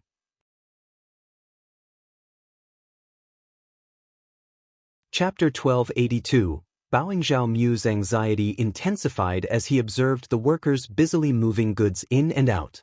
He had no desire to engage in conversation with Uncle Qing, so he expressed his intention to meet Zhao Shu instead. Witnessing Zhao Mu clenching his teeth, Uncle Qing couldn't help but sneer inwardly, harboring a deep sense of disdain. Old Master Zhao had neglected his paternal responsibilities during his time as a father, so when he now sought assistance, he seemed unsure of how to proceed. Why did his young master wish to meet him? Who did he believe himself to be? Uncle Qing's arrogant attitude infuriated Zhao Mu, leaving him feeling utterly helpless. Despite the overwhelming frustration, he reluctantly compelled himself to engage with Uncle Qing. Uncle Qing maintained a composed demeanor, sporting a smile as he reiterated that the Zhao family would have to pay the full price for silk, an amount 30% higher than the market rate. He displayed indifference to whether Zhao Mu accepted the offer or not. After all, the silk produced in their own mulberry garden consistently sold out. If they failed to sell it in Hangzhou City, there would always be eager buyers in Xuan. Zhao Mu's anger boiled over, prompting him to depart with a stern countenance. Meanwhile, Zhao Shu watched the situation unfold with great satisfaction. Zhao Mu had given his best effort but ultimately failed. There was no way around it.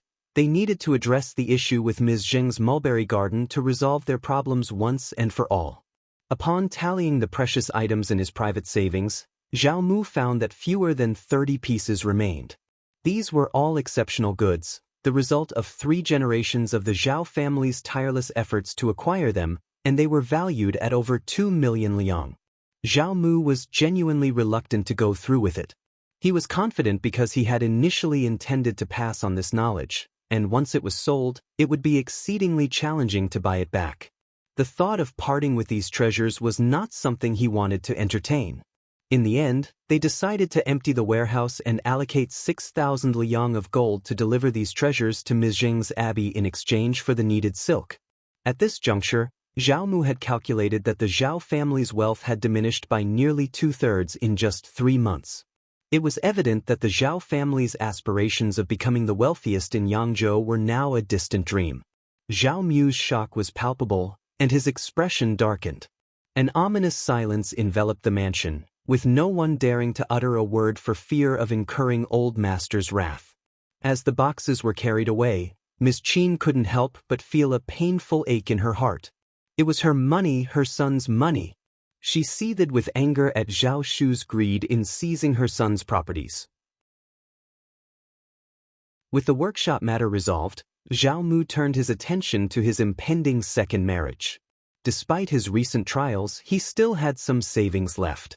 Upon hearing the news of his forthcoming nuptials, many families expressed interest in him. Ms. Qin, overwhelmed by her concerns about money and property, had neglected this aspect.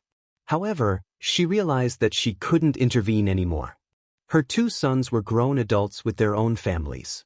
If the new daughter-in-law wasn't capable, she might not gain a foothold in the family. Therefore, Zhao Mu decided to marry a capable woman. His new wife was 18 years old and managed to tie the knot before the 15th of August. She adeptly established her authority with her 2 sisters-in-law, recognizing Ms. Qin's long-standing service and the fact that she had 2 grown-up sons, giving them due respect. However, as the mother-in-law, she insisted on setting rules for her daughter-in-law.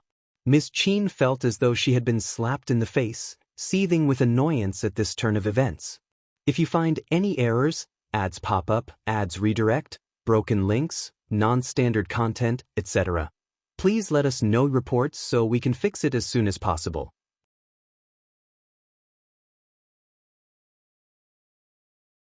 Chapter 1283. In the foot, Zhao Zhai and Zhao Yi were growing increasingly frustrated with the situation. Ms. Qin's pitiful crying had become a common occurrence.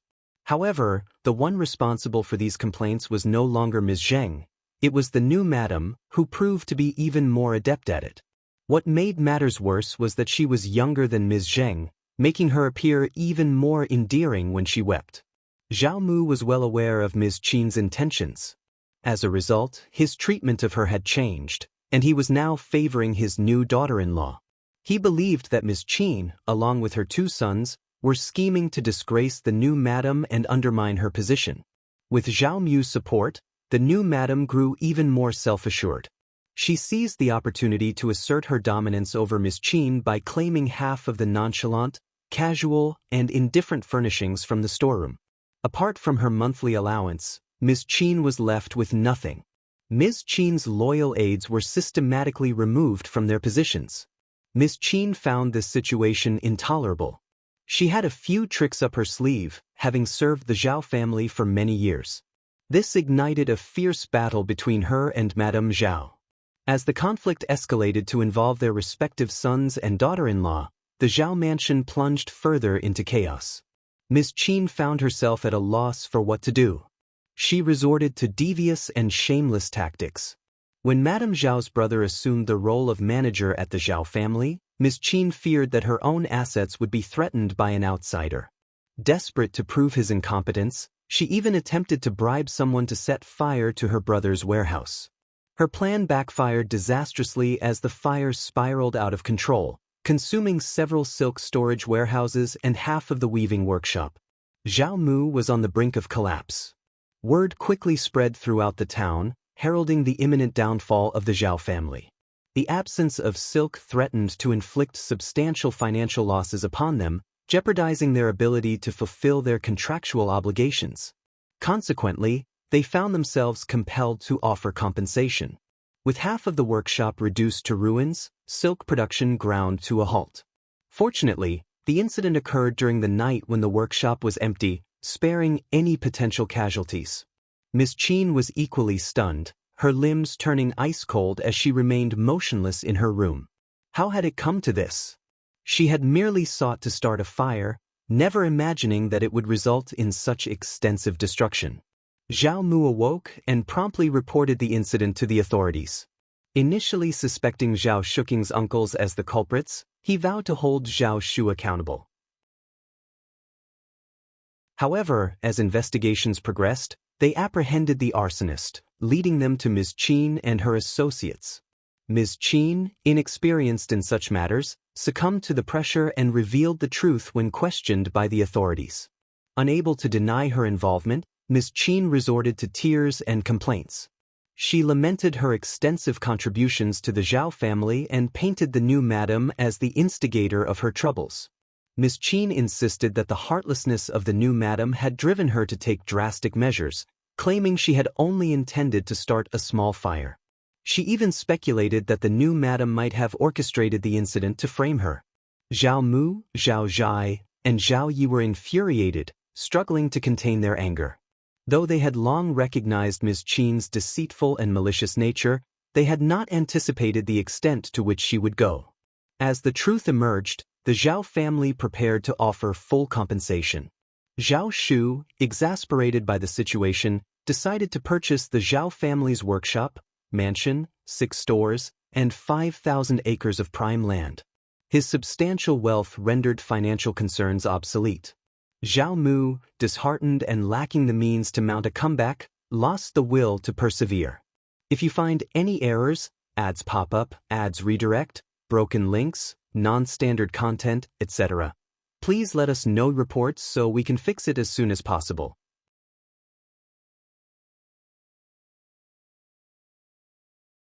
Chapter 1284. Investigation. They could no longer remain in Hangzhou. It had become nothing more than a jest. After liquidating all their assets, the entire family relocated to Changshu. There, they purchased over 1,000 mu of fertile land, erected a moderately sized home, and assumed the mantle of rural landlords. While they could lead a comfortable existence, it still paled in comparison to the modest country folk. However, for Zhao Mu and the Zhao family, the transition from being the wealthiest residents of the renowned Jiangnan city to the most affluent figures in the countryside was a significant transformation known only to them. The Zhao family maintained a discreet departure from Yangzhou, yet news of their move reached Zhao Shu's ears. Zhao Shu awaited them approximately 20 miles outside the city limits.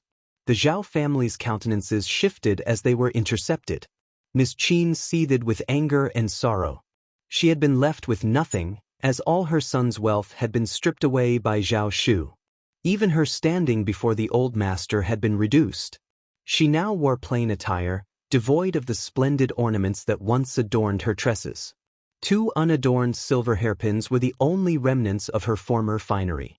Her makeup had lost its former elegance, and her complexion appeared lackluster and ashen. She appeared to have aged a decade in an instant. Though her heart brimmed with sadness and fury, she dared not voice her grievances openly. The old master berated her, contending that if she hadn't borne 2 sons, she would have been expelled. This filled her with profound sadness. She had never anticipated that, after only a few years of opulence, she would be relegated to obscurity. Upon sighting Zhao Shu, she let out a sharp cry. "What brings you here?" Zhao Mu's eyes gleamed. "Ooh?" Zhao Shu grinned. "Old Master Zhao, do not misconstrue my intentions. I'm not here to bid you farewell. I have a query, and I've come to witness the spectacle." Zhao Mu's expression hardened, his anger palpable. Zhao Zhai, Zhao Yi, and Miss Qin seethed with rage. Zhao Yi possessed sharp wit, but Zhao Zhai merely shot a withering glare at Zhao Shu, refraining from rebuke, an unexpected response that puzzled Zhao Shu. Internally, he sneered, seeing this man as more moneyed coward than a fiery-tempered individual. With the Zhao family's defeat, they were powerless to counter. Contempt surged within Zhao Shu. The prospects of a Zhao family resurgence, with these two brothers at the helm, appeared bleak. Approaching Ms. Qin's humble wagon, Zhao Shu lifted the curtain and coldly inquired of Dao Seeking, "Did my mother truly meet her end in an accident?" Ms. Qin's countenance shifted. "How is that any concern of mine?" A sneer curled on Zhao Shu's lips. Certain matters resist scrutiny. The more one ponders, the more they appear suspicious. It's in your best interest to steer clear. I won't forgive any interference. I'll investigate this thoroughly, no matter the cost. Ms. Qin quivered inwardly, her hands growing cold. Yet she steeled herself, standing tall and turning her head away. With a final sneer, Zhao Shu departed without a backward glance at the Zhao family. Zhao Mu cast a fleeting glance at Ms. Qin's wagon and remained silent. Zhao Zhai and Zhao Yi also overheard Zhao Shu's words. Zhao Zhai cursed under his breath, deeming Zhao Shu's suspicions excessive. How could his mother muster the audacity for such a deed? Meanwhile, Zhao Yi harbored deep concerns.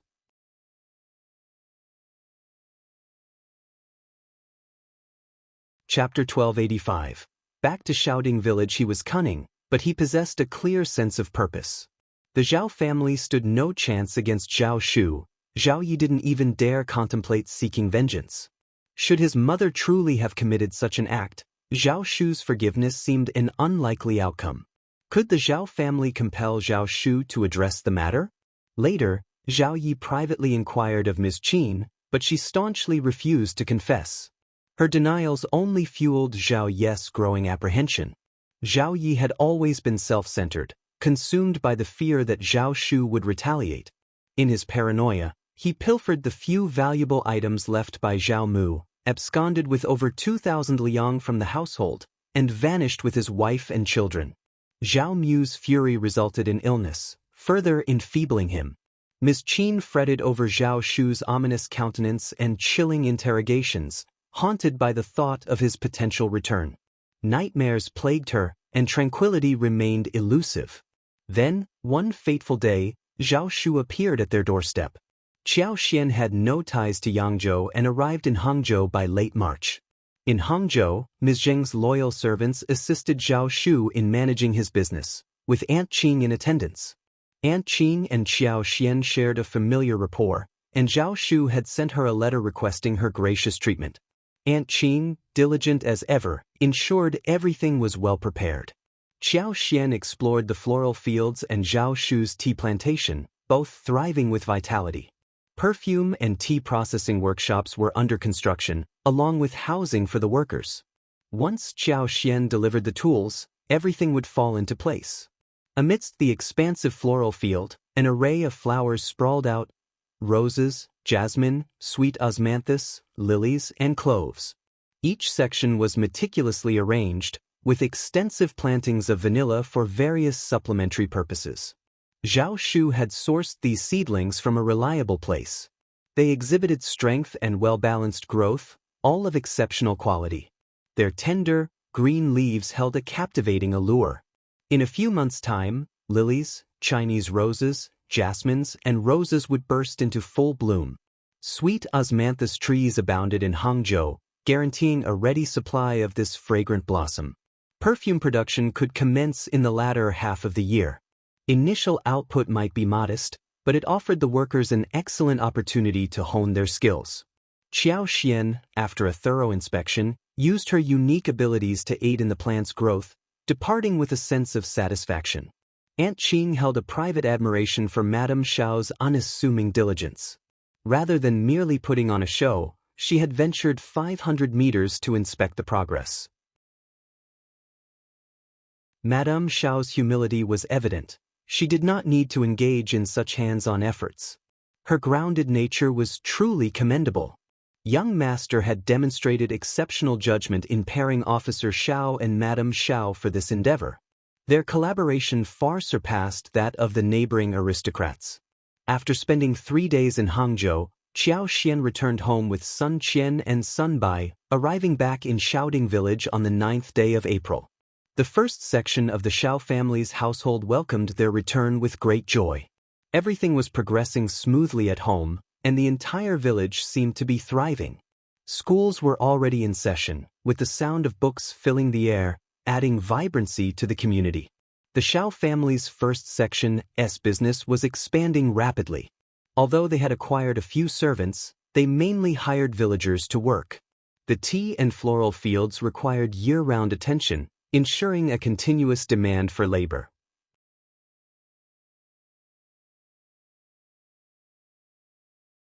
Chapter 1286. Displeased. Qiao Xian earning 25 to 35 won per day was considered a substantial income for the villagers.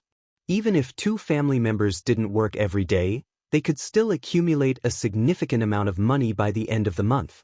This increased income brought about changes in their lives, affecting their food, clothing, accommodation, and transportation. Some savvy individuals managed to save up capital and borrowed additional funds to start small businesses in town, while others purchased land to develop. As a result, every household enjoyed a much higher quality of life than before. They expressed their deep gratitude to the first section of the Xiao family for their transformative influence. Some even speculated that the Xiao family had amassed such wealth that they couldn't possibly spend it all, even refusing salary increases. Ms. Fong paid no heed to these rumors, especially when she learned of someone trying to emulate her success.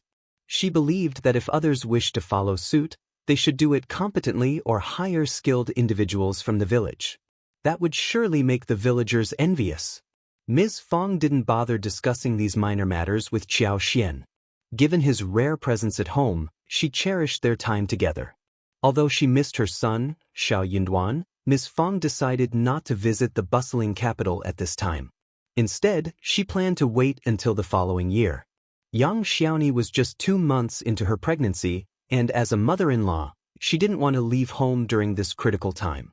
Her presence was necessary to oversee and manage the household affairs, which could be quite challenging. Upon hearing the news of young Xiaoni's pregnancy, Qiao Xian congratulated her with a smile and even gifted her a generous red envelope. Young Xiaoni happily requested a piece of Xiao Yunduan's calligraphy and painting to hang in her room, intending to read it daily to impart some of fifth uncle's artistic talents to her child. Qiao Xian found herself caught between amusement and melancholy when she located Xiao Yunduan's fan for young Xiaoni, who was overjoyed by the gesture. Ms. Su couldn't help but regret not thinking of this when she was pregnant herself. She marveled at her third sister-in-law's knack for stirring up excitement. As a result, she requested some fans from Qiao Xian to adorn her son's room, with a particular focus on Junyan, who was attending school and could surely benefit from imbibing some of fifth uncle's talent. Qiao Xian shared the same sentiment, realizing the value of these items. However, Xiao Yunduan wasn't keen on parting with his other works so easily. After an extensive search, he eventually handed over a fan and a copy of the Analects. Ms. Su expressed her gratitude and carried these items away with great care, treating them as precious treasures. Qiao Xian couldn't help but wonder if she should request her husband to create more fans when they returned to the capital, considering their potential usefulness one day. What Qiao Xian didn't anticipate was Xiao Lulang approaching her, asking for Xiao Yunduan's revision materials and articles before the examination. Qiao Xian didn't mind helping out, but Xiao Lulang's tone and demeanor left her feeling uncomfortable, as if he were attempting to swallow his pride. It irked Qiao Xian. Eldest uncle appeared quite hopeful. "Ms. Qiao, please find something for Lulang to assist him. It would be an honor for the Xiao family if Lulang succeeds, and the 2 brothers could support each other." This only intensified Qiao Xian's discomfort. She couldn't even muster a feigned smile in response.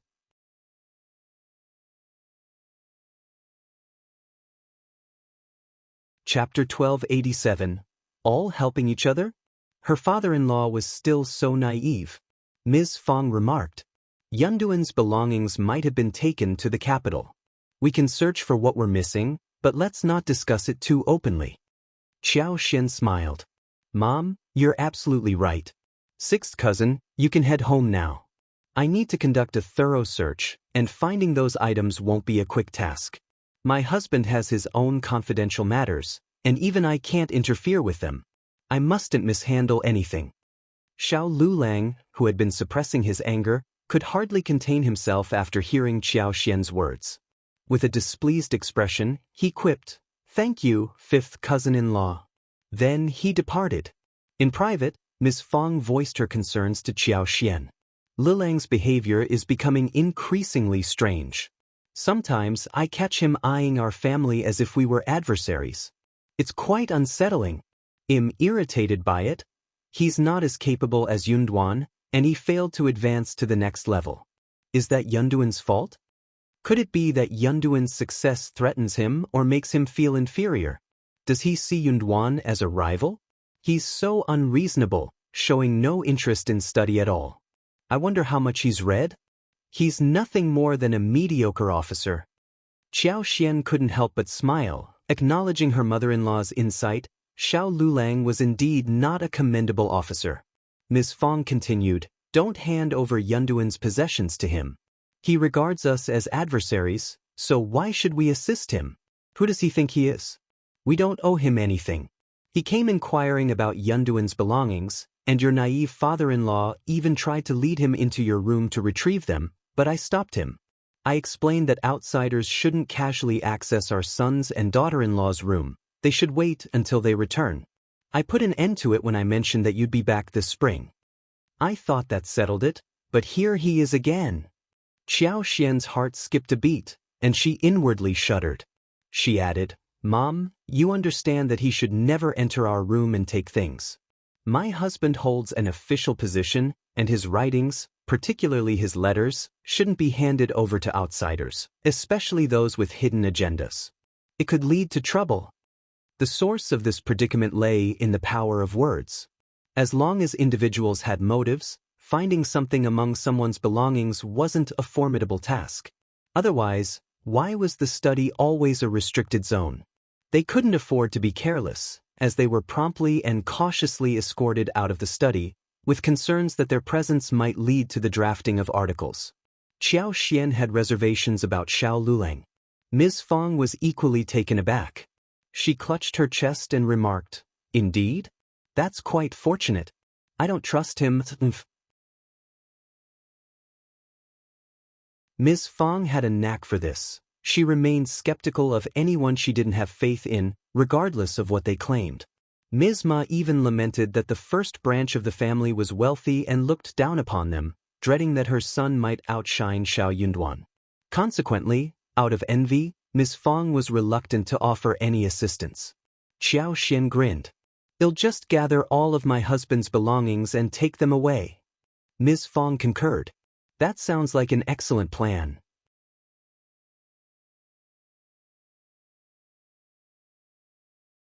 Chapter 1288. Back to the capital, they systematically organized and stowed away all the belongings, a task that proved to be remarkably convenient. Xiao Yunduan refrained from inquiring about these affairs. His only concern was that she had safely stored them for easy retrieval when necessary. A full day was dedicated to the meticulous organization of Xiao Yunduan's possessions into sturdy boxes, with Xiao Xian, Li Xia, and Li Qiao overseeing the task. Xiao Lulang understood the need for respect in this matter. Xiao Yunduan's reputation had to be upheld. Xiao Xian selected a few pieces, no more than 3 or 4, for transcription. Tao Tao, Xiao Junyan, Sun Qian, and Sun Baiqi ventured into the field to reproduce them. Xiao Xian had no intention of providing Xiao Lulang with Xiao Yunduan's original work. This was all part of being well prepared. Regarding the quality of the transcriptions, Xiao Xian's primary concern was legibility. Aesthetics and neatness took a backseat. Xiao Lulang's countenance darkened upon receiving his portion.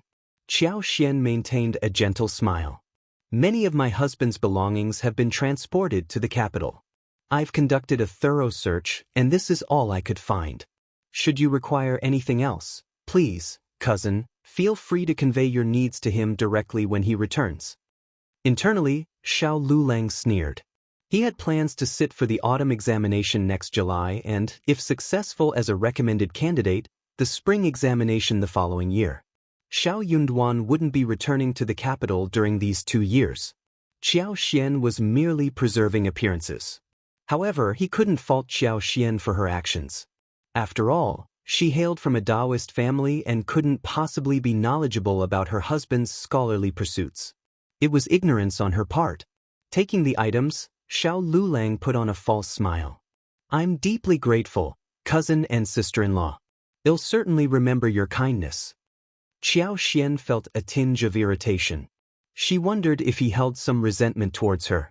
Nonetheless, she smiled, trying to maintain harmony. You're too kind, cousin. A sinister smile crept across Xiao Lulang's face. Qiao Xian paid no heed to it. Neither she nor Xiao Yunduan feared the Tian family, the fourth prince, or Xiao Lulang. Qiao Xian lingered until the Dragon Boat Festival had come and gone. She completed all her tasks, leaving her with a sense of assurance. She didn't plan to return for the latter part of the year.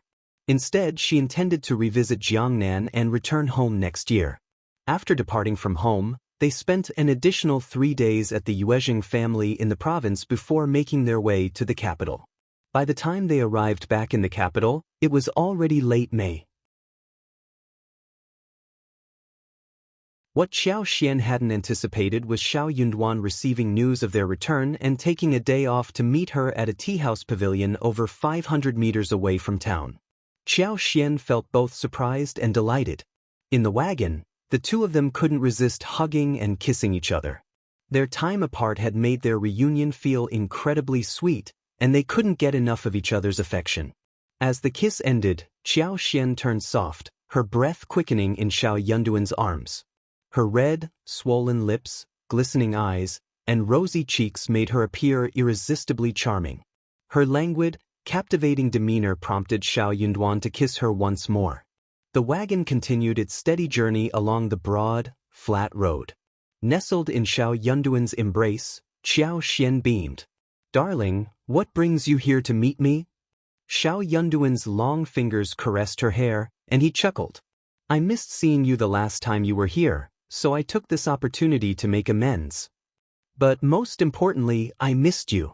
If you find any errors, ads pop up, ads redirect, broken links, non-standard content, etc., please let us know reports so we can fix it as soon as possible.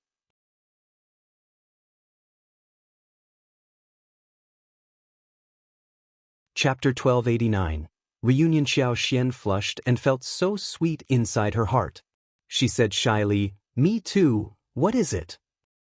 The two of them exchanged a look and smiled. Xiao Xian chuckled as she buried her head in Xiao Yunduan's chest, complaining a little with her sweet voice. The two of them spent a lot of time together, and time passed very fast. They seemed to arrive at the house in the blink of an eye. Xiao Xian adjusted her clothes and hair, putting on a dignified look. Xiao Yunduan chuckled and took hold of her hands. We are home, let's get inside. Xiao Xian smiled and got off the wagon with him. Back at home in the capital, Sun Qian and Sun Bai bade them farewell and returned to the East Palace with their men. Xiao Xian said to Xiao Yunduan with a regretful smile. Sun Bai and Sun Qian are trained by the East Palace. They are capable, reliable, and dutiful. How rare! The Crown Prince was one of the most influential people in the imperial family, and there were many aspects that no one could compare to. Ordinary families would not be able to train people like Sun Bai and Sun Qian unless they were lucky. Xiao Yunduan put his arms around her and smiled. It seems that they have saved you a lot of trouble. Crown Prince has many people who can be of use to you, and it doesn't matter if they are away from the Crown Prince. If there is a chance, I will ask Crown Prince to let them work for us in the future, okay? They were working for the Crown Prince anyway. Xiao Xian's eyes sparkled. Is that really okay? Will Crown Prince be displeased? Xiao Yunduan said, No. Xiao Xian was very happy. That is great, but you don't have to force yourself. It was not worth it to offend the Crown Prince. Xiao Yunduan smiled warmly and said, No need to worry. During his service to the crown prince, Xiao Yunduan had never made any mistakes. Now, in the East Palace, he held a position that commanded respect from all. Perhaps it was due to Minister Old Yun's influence that the crown prince held him in such high regard. All he required were 2 loyal individuals to assist him, and the crown prince would not be concerned. However, Xiao Yunduan preferred not to dwell on this topic. They were back home now, and it was time to focus on their reunion. He changed the subject, gazing affectionately at Qiao Xian. His arms wrapped around her, and he leaned in to whisper softly, "My love."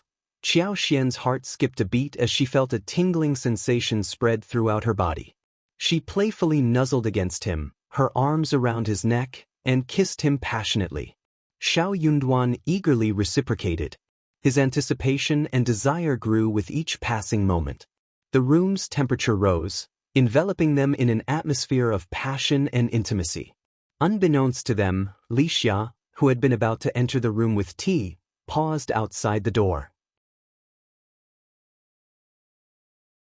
Her cheeks flushed, and she discreetly withdrew. Xiao Yunduan only had 1 day off, with government office duties awaiting him the next day. Qiao Xian luxuriated in her late morning slumber, feeling completely at ease and lazy in the comfort of their home. She had no intention of leaving her bed. The previous evening, they had only emerged from their bath and enjoyed a late dinner when darkness had already fallen. Afterward, they had slept for hours, leaving them feeling delightfully languid and unwilling to stir from their intimate cocoon. But she couldn't help but feel a deep sense of contentment and fulfillment. Her cheeks flushed as she recalled the events of the previous night, her heart swelling with sweet memories. Qiao Xian finally rose from her slumber at lunchtime. After a refreshing bath and getting dressed, Li Xia and Li Qiao served lunch. Li Xia also presented a platter of vibrant red strawberries, elegantly arranged on a white rhododendron-style fruit tray, creating a visually stunning and tempting display. If you find any errors, ads pop up, ads redirect, broken links, non-standard content, etc., please let us know reports so we can fix it as soon as possible.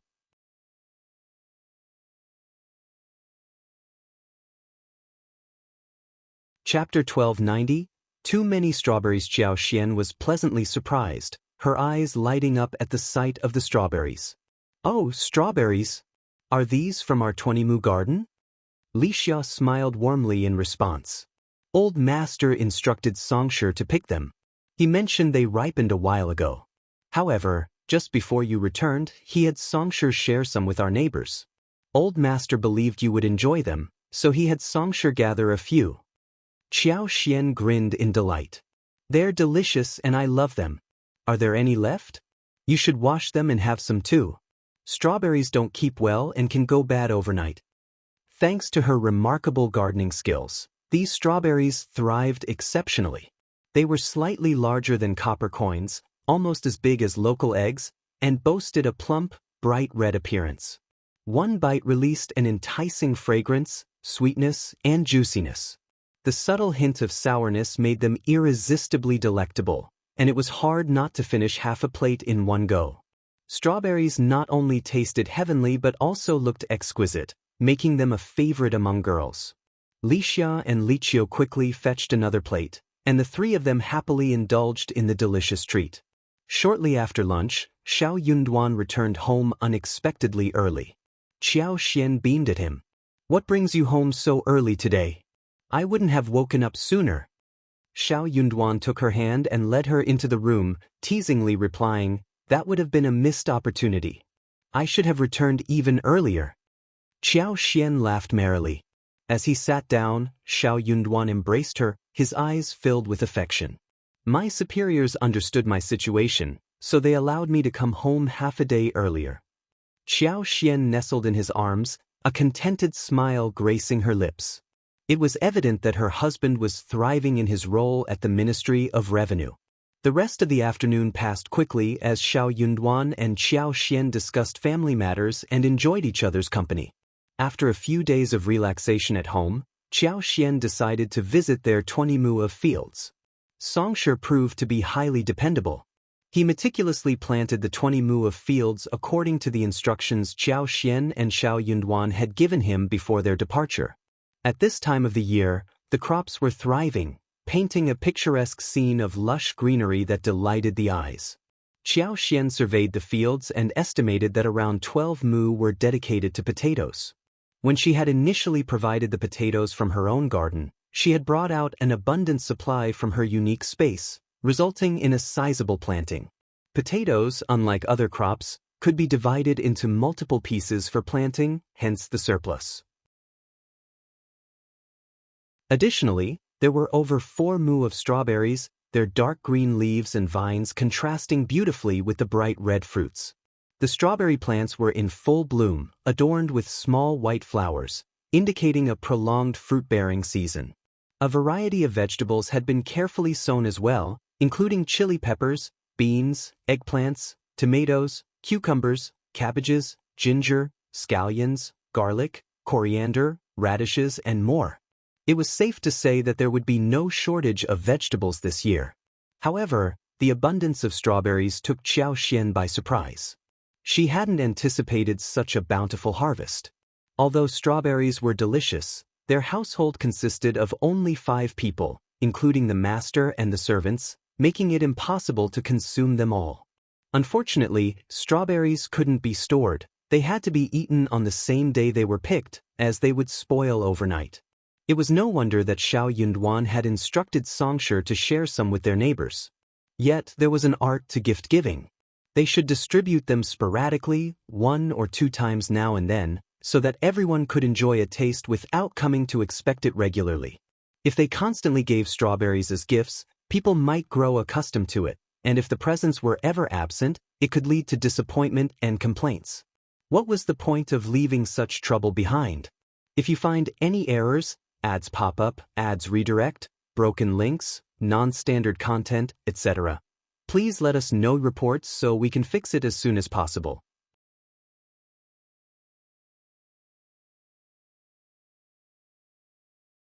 Chapter 1291. Visit from Zhao Shua's for Xiao Yunduan's colleagues at the East Palace. They couldn't easily reveal their intentions. If they were to disclose their plans, impartiality was imperative.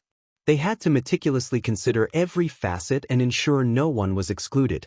Otherwise, they risked earning the disdain of others, and someone might resort to clandestine mischief. Yet, when it came to sharing the food with friends and colleagues, one had to be discerning. Not every colleague warranted friendship. What if someone took advantage, claiming illness with stomachaches, vomiting, or even feigning poisoning? Such accusations would be hard to refute. They had no intention of reconciling with the Tian family and the 4th prince. Their actions at the Ministry of Revenue were merely a show. Unfortunately, there were no markets in the vicinity where they could sell their goods. Strawberries were a novelty in the capital, and there were no nearby vendors. Even if someone were willing to sell, there would be few takers. Xiao Xian was stumped for ideas. She shared her predicament with Li Xia and Li Qiao, saying, "Let's harvest them all and make strawberry jam at home. Pick the ripe ones." For the time being, she decided to keep as much as she could. She planned to find an excuse to return alone and store them all in her personal space. Li Xia and Li Qiao were astonished by the abundance of strawberries, wondering how they could possibly consume them all. Xiao Xian's suggestion brought a smile to their faces. They had brought along a large basket, which would come in handy for collecting the strawberries. Xiao Xian joined in the harvesting, but most of the strawberries found their way into her magical storage space. After half a day of work, the 3 of them had filled 2 large baskets and half of another one. They also gathered some fresh beans, chili peppers, eggplants, and cabbages before heading home. As Xiao Xian approached her own courtyard, she noticed a maid and a servant waiting in the shade. They disembarked from a wagon and greeted her warmly. It was Zhao Shu who sought an appointment. He wanted to discuss matters concerning the floral fields and mulberry garden the next day. Would that be convenient? Had Xiao Xian been a man, Zhao Shu could have spared himself the effort. They were business partners and shared a close bond, which would have allowed them to meet directly in the province. However, given that Xiao Xian was a married woman of similar age, caution was warranted. She could only receive visitors when Officer Xiao was at home. Officer Xiao had just taken a brief respite, so an immediate meeting wasn't possible. Qiao Xian pondered for a moment and then offered a solution with a smile. Kindly convey to your master that he is welcome to visit tomorrow evening. The maid nodded, her face lit up with gratitude, and then took her leave. Qiao Xian halted her for a moment and instructed Li Xia to provide the maid with half a basket of strawberries. These strawberries were grown in our field. They are exceptionally sweet and fresh, perfect for consumption after a thorough wash. Please, take them to your master. The maid expressed her gratitude, saying, I thank Madame Xiao on behalf of master. With a smile, Qiao Xian watched them depart. Upon returning home, after a hearty lunch, the three of them indulged in some plump and vibrant strawberries, washing the remaining ones to craft a batch of strawberry jam. The delectable aroma wafted through the air, enticing the senses. They managed to produce 2 jars of strawberry jam, one in a porcelain jar and the other in a glass container, utilizing the contents of half a basket of strawberries. Qiao Xian tasted a spoonful of it, finding it to be delightfully soft and sweet, perfect for pastry fillings. It seemed that they had nothing to worry about. Even if the strawberries couldn't be sold, they would undoubtedly prove useful. In the evening, when Xiao Yunduan returned, Qiao Xian informed him about Zhao Shu's scheduled visit the following day.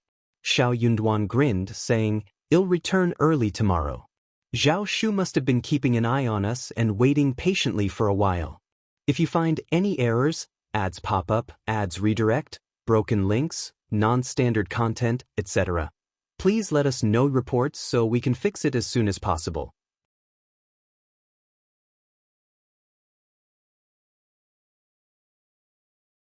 Chapter 1292. Prophet Xiao Xian's surprise was evident, and a smile graced her lips. Zhao Shu undoubtedly intended to discuss the events in the south with her. Being aware that he had just returned, he didn't want to rush into disturbing her husband. Instead, he instructed someone to convey his message. Whether it was part of his own strategy or a gentle nudge from Uncle Qing, Zhao Shu's willingness to engage in this conversation demonstrated his admirable character. Qiao Xian considered herself fortunate. Both the Yuezheng family and Zhao Shu were exceptional allies. The following afternoon, Qiao Xian commenced dinner preparations a half-hour earlier than her usual routine. They had arranged to dine with Xiao Yunduan and were anticipating Zhao Shu's arrival. Given the modest size of their family and the somewhat distant nature of Zhao Shu's relationship with them, they hadn't extended an invitation for him to dine at their home. Zhao Shu, understanding the protocol, arrived as the sun began its descent, making sure not to disrupt their meal. In the capital, nighttime curfews were enforced, so Zhao Shu would have to depart within 2 hours. After exchanging pleasantries, they swiftly turned their attention to business matters. Zhao Shu had brought along the account books and shared them with Qiao Xian and Xiao Yunduan. The flower field was thriving, with roses and jasmines blossoming in succession. The lilies had grown to the height of chopsticks, but it would take nearly 2 more months for them to bloom fully. The most commonly cultivated roses were predominantly in bud form, with a few sporadically in bloom. However, it would be next year before there were enough flowers. The perfume workshop was also completed according to the original plan. It had been constructed within the abbey with double layers of concealment to prevent easy detection. Uncle Qing and Aunt Qing had already recruited suitable workers who were in the process of signing contracts. Half of the required assembly workshop tools had already arrived, with the remainder expected shortly. Zhao Shu decided to oversee the final assembly the day after tomorrow, after which they could begin operations. Periodic visits to the mulberry garden in Hangzhou were also on their agenda. Qiao Xian offered some words of encouragement, expressing her confidence in the craftsmanship of the workshop. She knew that creating high-quality goods was the best skill achievable in this era, given the space interface's capabilities. As long as the workers recruited by Uncle Qing and Aunt Qing weren't lacking in intelligence, they would quickly grasp the required skills. Zhao Shu had complete faith in Qiao Xian's assessment. Xiao Yunduan, being an officer in the capital, wouldn't let her have free rein, and that assurance was sufficient for Zhao Shu. Moreover, Qiao Xian and Xiao Yunduan had provided invaluable assistance in helping him break away from the Zhao family and return to the mulberry garden, allowing his mother to divorce him and establish the Zhao family anew. Qiao Xian had already documented all the necessary details for Zhao Shu, and all he needed to do was appoint reliable managers to oversee everything. Based on the current progress, they were on track to generate substantial profits in the second half of the year. A significant profit indeed, and she eagerly anticipated it. Speaking of the mulberry garden, Zhao Shu's happiness was palpable. There was nothing more satisfying than reclaiming something lost, especially when it came to Ms. Zheng's mulberry garden, which held immense sentimental value for Zhao Shu. He joyfully shared that luck was on their side, as the mulberry leaves were growing exceptionally well that year. The leaves were plump, tender, and abundant, making it an ideal diet for the silkworms. Consequently, the silkworms had thrived, producing copious amounts of silk. This was the perfect time for the silkworms to spin their cocoons and yield silk, making it a highly productive harvest year. Zhao Shu was already prepared to utilize this to re-establish the Zhao family. If you find any errors, ads pop up, ads redirect, broken links, non-standard content, etc., please let us know reports so we can fix it as soon as possible.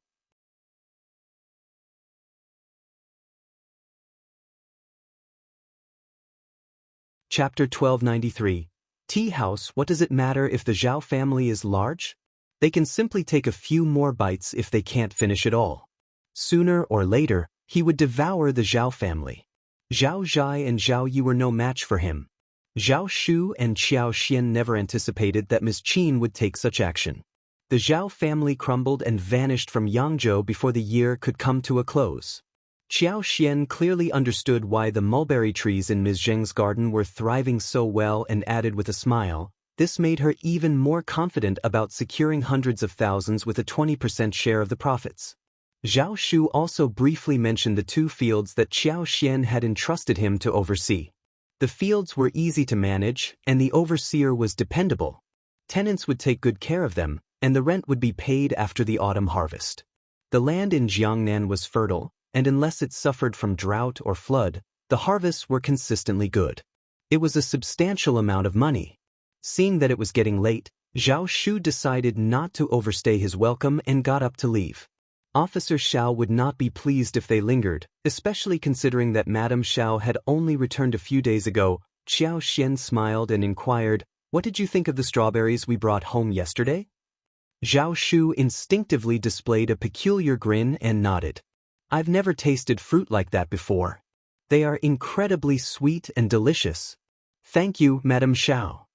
Qiao Xian waved her hand and replied, "It's not a big deal. We've planted a few acres, and the strawberries can bloom and bear fruit for months. It's their peak season, and there are plenty of them. Tomorrow, they'll have 2 large baskets prepared for you so that Aunt Qing and the others can also savor them. Oh, and we can't let the strawberries sit for too long. They're at their best when picked fresh and won't taste the same the next day." Qiao Xian raised an eyebrow and chuckled. "Young Master Zhao, would you like more? We have so much of them at home, and you can have someone pick more if you'd like." "No," Zhao Shu replied with a smile. "What I was getting at is that these strawberries are not only beautiful and delicious but also incredibly convenient to eat. Many high-end tea houses serve fresh fruits, and I'm confident these strawberries would be a hit. If you find yourselves with excess, Madame Xiao, you could consider selling them to tea houses. These are fresh fruits rarely seen in the capital and could fetch a good price." He added, feeling a bit self-conscious, "I just mentioned it casually. If I'm mistaken, Madame Xiao and Officer Xiao, please don't take it to heart." While the strawberries were indeed fresh and rare, they were still small fruits and might not yield significant profits for Xiao Yunduan and Qiao Xian. Zhao Shu, coming from a business background, had been influenced by Qiao Xian's words and thought of this idea subconsciously. He was about to hold back when he realized something was amiss, but then he decided to share his thoughts. Little did he know that Qiao Xian didn't mind making money. Upon hearing Zhao Shu's suggestion, she smiled at Xiao Yunduan and asked, "Darling, what do you think? If you find any errors, ads pop up, ads redirect, broken links, non-standard content, etc., Please let us know reports so we can fix it as soon as possible.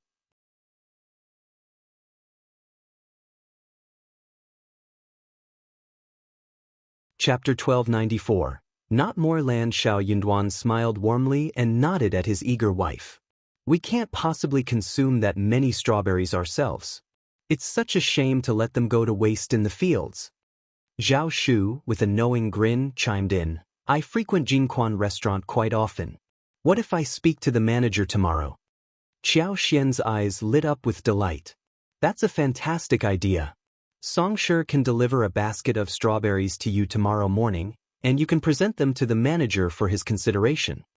Zhao Shu readily agreed, and the very next morning, Songsher ventured into the vast 500-meter strawberry field to pick half a basket's worth of strawberries, which she promptly handed over to Zhao Shu. Accompanied by his companions, Zhao Shu made his way to Jinquan restaurant. This establishment was renowned as an upscale tea house located in the heart of the capital. Among its 3 counterparts in the city, Jinquan restaurant was Zhao Shu's preferred haunt, and his generosity had made him a cherished and distinguished guest there. Engaging the manager was a straightforward affair given Zhao Shu's reputation. After tasting a single strawberry, the manager's eyes gleamed with approval. He readily accepted Zhao Shu's proposal, stating that a single tea house could easily consume 500 to 600 kilograms of strawberries each day. Adding up the demand from all 3 tea houses, it amounted to almost 100 kilograms daily. They agreed on a price of 2 qian for every 500 grams, with a daily supply of 90 kilograms. This arrangement promised a daily profit of 36 liang, translating to over 1,000 liang each month. With Song's remarkable abilities, the strawberry harvest would continue until November, ensuring a steady supply in the foreseeable future. The potential earnings were staggering, amounting to thousands of liang within a few months. Moreover, as the strawberries continued to grow and could be planted every few days, the yield was only set to increase with time. This was an incredibly significant opportunity. The small plot of strawberry fields held the promise of a luxurious life for both Qiao Xian and Xiao Yunduan within the capital, though they knew the importance of keeping their newfound success a closely guarded secret. They couldn't afford to draw attention from Xiao Yunduan's colleagues, whose reactions would undoubtedly be complex and potentially troublesome. Qiao Xian couldn't help but feel a deep sense of pride in the effectiveness of her superpower. When Xiao Yunduan first learned of their newfound prosperity, he was taken aback. He had always heard about the struggles of life and the difficulty of making money. Yet, it seemed effortless for his wife to accumulate wealth. With a confident smile, Qiao Xian expressed her desire for more land, realizing that the current 20 mu wouldn't suffice for their ambitious plans involving potatoes and strawberries. She eagerly encouraged Xiao Yunduan to inquire about available land beyond the town, even if it meant going as far as 70 or 80 miles from the capital. Xiao Yunduan nodded in agreement, taking note of her request. They'll start looking tomorrow. Finding a large piece of land won't be easy. Given his position as an officer in the Ministry of Revenue, Xiao Yunduan had access to valuable information. Within a few days, he managed to locate a suitable plot of land located over 1,000 mu away from the capital, in Cloud Water Town, roughly 40 miles away. Such a substantial piece of land was a rare find, even with Xiao Yunduan's resources. The following day, Qiao Xian and Xiao Yunduan visited the site together. Situated at the base of a gentle mountain slope, the land offered a relatively flat terrain with small hills rising and falling only a meter or 2 in height. It comprised over 1,200 mu in total. According to the owner's calculations, the price was set at 124 liang per mu, totaling nearly 17,000 liang for the entire plot.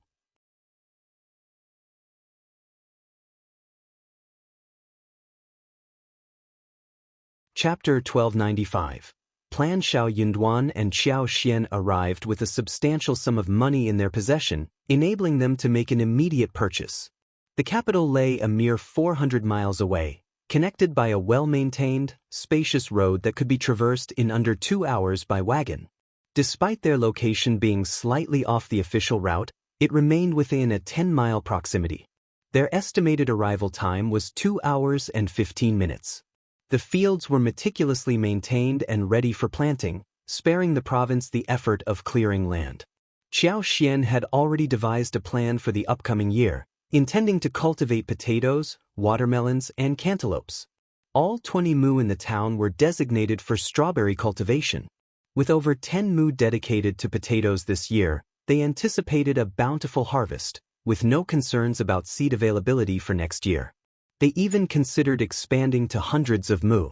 Additionally, they planned to grow hundreds of mu of watermelons and cantaloupes, intending to sell them directly in the capital once ripe. Qiao Xian harbored no doubts about the marketability of their melons after planting. Although the landowner offered to introduce potential tenants, Qiao Xian declined the offer. She opted to recruit tenants herself, along with acquiring additional laborers. One of her plans involved setting aside a portion of land to construct houses for the tenants and servants. Detailed arrangements were made for the warehouse, tool room, materials yard, and other essential facilities. However, she decided not to oversee these tasks personally and delegated full responsibility to Songshi, who had been a loyal and diligent employee for an extended period. Songshi was ecstatic about the opportunity and expressed his gratitude to Qiao Xian. He assured her that he would perform excellently, determined to justify her trust in him. Qiao Xian found herself torn between laughter and tears as she urged him to rise from his excited kowtow. During the journey back home, Qiao Xian enthusiastically shared her plans for cultivating the 1,200 mu of land within the wagon's confines with Xiao Yunduan. He listened with a smile, fully supportive of her ideas. Xiao Yunduan was accustomed to his wife's fervor for farming, whether it involved vegetables, fields, or various crops. He never hesitated to encourage her in pursuing her agricultural interests. Songshi took his responsibilities with utmost seriousness. Not wanting to burden Qiao Xian, he sought advice from Zhao Shu's managers, displaying a fair and sensible approach. Impressed with Song's diligence, Qiao Xian granted him the autonomy he deserved. However, she also recognized that as Songshi assumed a managerial role in the future, he would need assistance at home, particularly with the demands of the fields. Qiao Xian discussed this matter with Xiao Yunduan, and together they enlisted the help of a 14 or 15-year-old page boy named Qinyan to assist with various tasks. What came as a surprise to Qiao Xian was the immense popularity of her strawberries at Jinquan restaurant. The manager of the restaurant personally approached her, expressing the desire to increase their daily strawberry supply to 150 kilograms, given the high demand. Jinquan restaurant even had a dedicated floor for female patrons, attracting a substantial female clientele. The strawberries proved to be a favorite among these women. When the ladies wished to purchase the strawberries for takeout, the restaurant couldn't refuse, as they also offered takeaway options for snacks, candied fruits, and tea leaves in their tea house. However, this surge in demand quickly exceeded the available supply of strawberries. Qiao Xian remained the sole provider of these sought-after berries. Word about the rarity and deliciousness of Qiao Xian's strawberries began to spread among the guests, fueling their desire to sample them. They were willing to pay 2 liang for every 500 grams of strawberries, highlighting their eagerness to savor this delectable treat.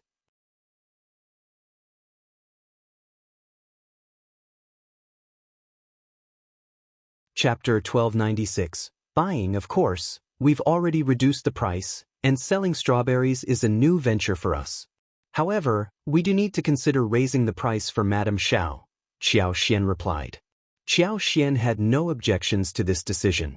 Offering 2 qian for 500 grams of strawberries was already a generous price, especially given the novelty of the product.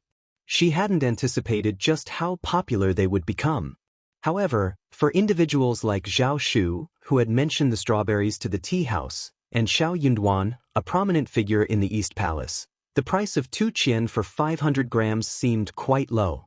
Given the rising demand for strawberries, it was only logical for the manager to contemplate increasing the price. Qiao Xian did some calculations, for mu of strawberries, producing 300 kilograms per day. Thanks to her extraordinary abilities, the yield had significantly improved, but 300 kilograms still exceeded the demand. In the end, they decided to supply 125 kilograms per day at a rate of 6 qian per 500 grams. Qiao Xian was content with offering strawberries at 10 qian per 500 grams, and she was already satisfied with the 6 qian price.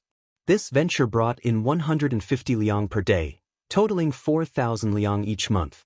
It appeared they had discovered another profitable avenue. As word of the strawberries spread, Qiao Xian couldn't fathom how the news had reached so many people. Various vendors and tea houses approached her, proposing higher prices for her strawberries. Qiao Xian turned down these offers, stating that she intended to increase production next year. However, the rejections seemed to have the opposite effect. Different people started coming to her door the next day, and those who were initially declined returned on the following days. This frustrated Qiao Xian to the point where she couldn't help but vent her frustration to Xiao Yunduan. After some thought, Xiao Yunduan proposed, "Tomorrow, I will visit the East Palace and offer some strawberries to the Crown Prince. I'll also inquire if they would like to cultivate them at the imperial plantation next year." Their intention was to dissuade unscrupulous individuals. The Xiao family had a strong connection with the East Palace, and it was essential to maintain a harmonious relationship without going overboard. And the strawberries should be prepared in case the Crown Prince expressed interest in trying them, so Xiao Yunduan could present them to him. In reality, Xiao Yunduan had a position within the East Palace, which deterred anyone from attempting any mischief.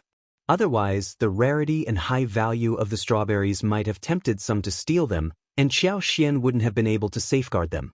Qiao Xian looked up at him with a smile. "Is that acceptable? Are you enjoying the food?" Xiao Yunduan chuckled as he gently ran his fingers through her hair. No more gifts. Just one large and juicy strawberry, weighing between 2.5 to 3 kilograms, would be sufficient. If the Crown Prince likes it, he can reward me with it in the future. However, Xiao Yunduan understood that the Crown Prince wouldn't allow any more gifts, even if he liked them. Moreover, there was the possibility of censorship intervening, and the Crown Prince wouldn't want any evidence left behind. Qiao Xian hadn't anticipated this turn of events. Since her husband had given his approval, she smiled and agreed. It seemed that she was too accommodating, and it was time to teach those people a lesson. The following day, Qiao Xian carefully selected a small basket of high-quality, large and plump strawberries. Xiao Yunduan personally delivered them to the Crown Prince, who had returned to the East Palace early in the morning. The Crown Prince had never tasted strawberries before, but he had heard Xiao Yunduan describe them as such. He smiled and remarked, "So these are strawberries. They look exquisite. It's no wonder so many people are fond of them. If you find any errors, ads pop up, ads redirect, broken links, non-standard content, etc., please let us know reports so we can fix it as soon as possible."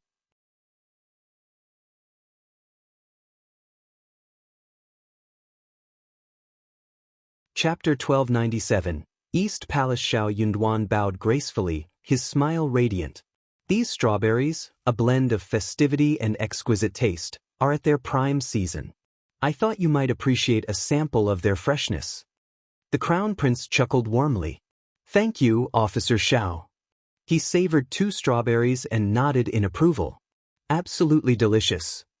Xiao Yunduan offered, "If you enjoy them, I could provide more next time." The Crown Prince waved his hand with a genial smile. "No need for that. I simply wish to relish the flavor." Xiao Yunduan nodded, and their conversation shifted to court matters before he took his leave. Later, the Crown Prince instructed a eunuch to set aside a plate of strawberries for Princess Consort. However, she found herself in the company of her 3 adoring grandchildren, all equally captivated by the berries. Unable to resist their innocent charm, she took only a small bite and shared the rest with them. The children, mindful not to overindulge, requested the maids to send the remaining strawberries to their home. During dinner at the Crown Prince's residence, Princess Consort mentioned the strawberries, mentioning that Xiao Yunduan had provided them and that her grandchildren had grown fond of them. The Crown Prince, his brow furrowing slightly, offered a gentle reminder. "A single bite, my dear. What significance does it hold? The East Palace regularly supplies us with fresh fruits. Isn't that sufficient? We must remember that countless individuals in the world struggle to obtain enough food and clothing, some even lacking the means for an extra piece of attire. We are born into the royal family, blessed with abundance in sustenance and attire. Let us not become entangled in the allure of excess. Though Princess Consort felt a pang of irritation, she conceded that the Crown Prince's words carried undeniable truth. Unbeknownst to her, countless watchful eyes observed the exchange.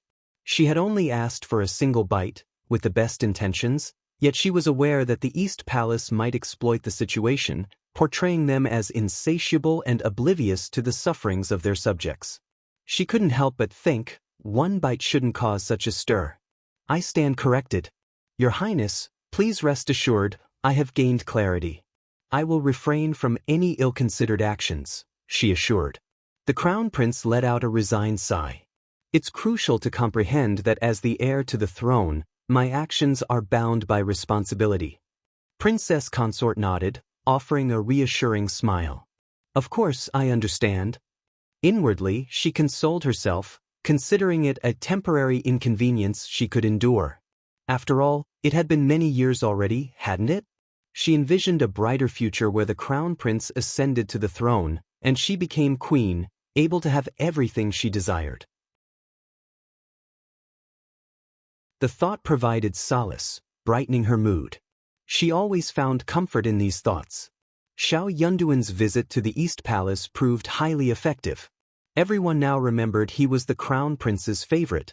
However, this time, when he brought strawberries to the East Palace for the Crown Prince to sample, it was clear that impatience was building. It wouldn't take a genius to recognize the growing tension. Unbeknownst to Qiao Xian, the merchants visiting her home were not ordinary vendors. Someone was undoubtedly pulling the strings behind them. Otherwise, they wouldn't possess such detailed information and audacity. Fortunately, her husband's presence provided some protection, making their intrusion less straightforward. Even though the East Palace didn't accept strawberry deliveries, Qiao Xian instructed Xiao Yunduan to liaise with the East Palace manager.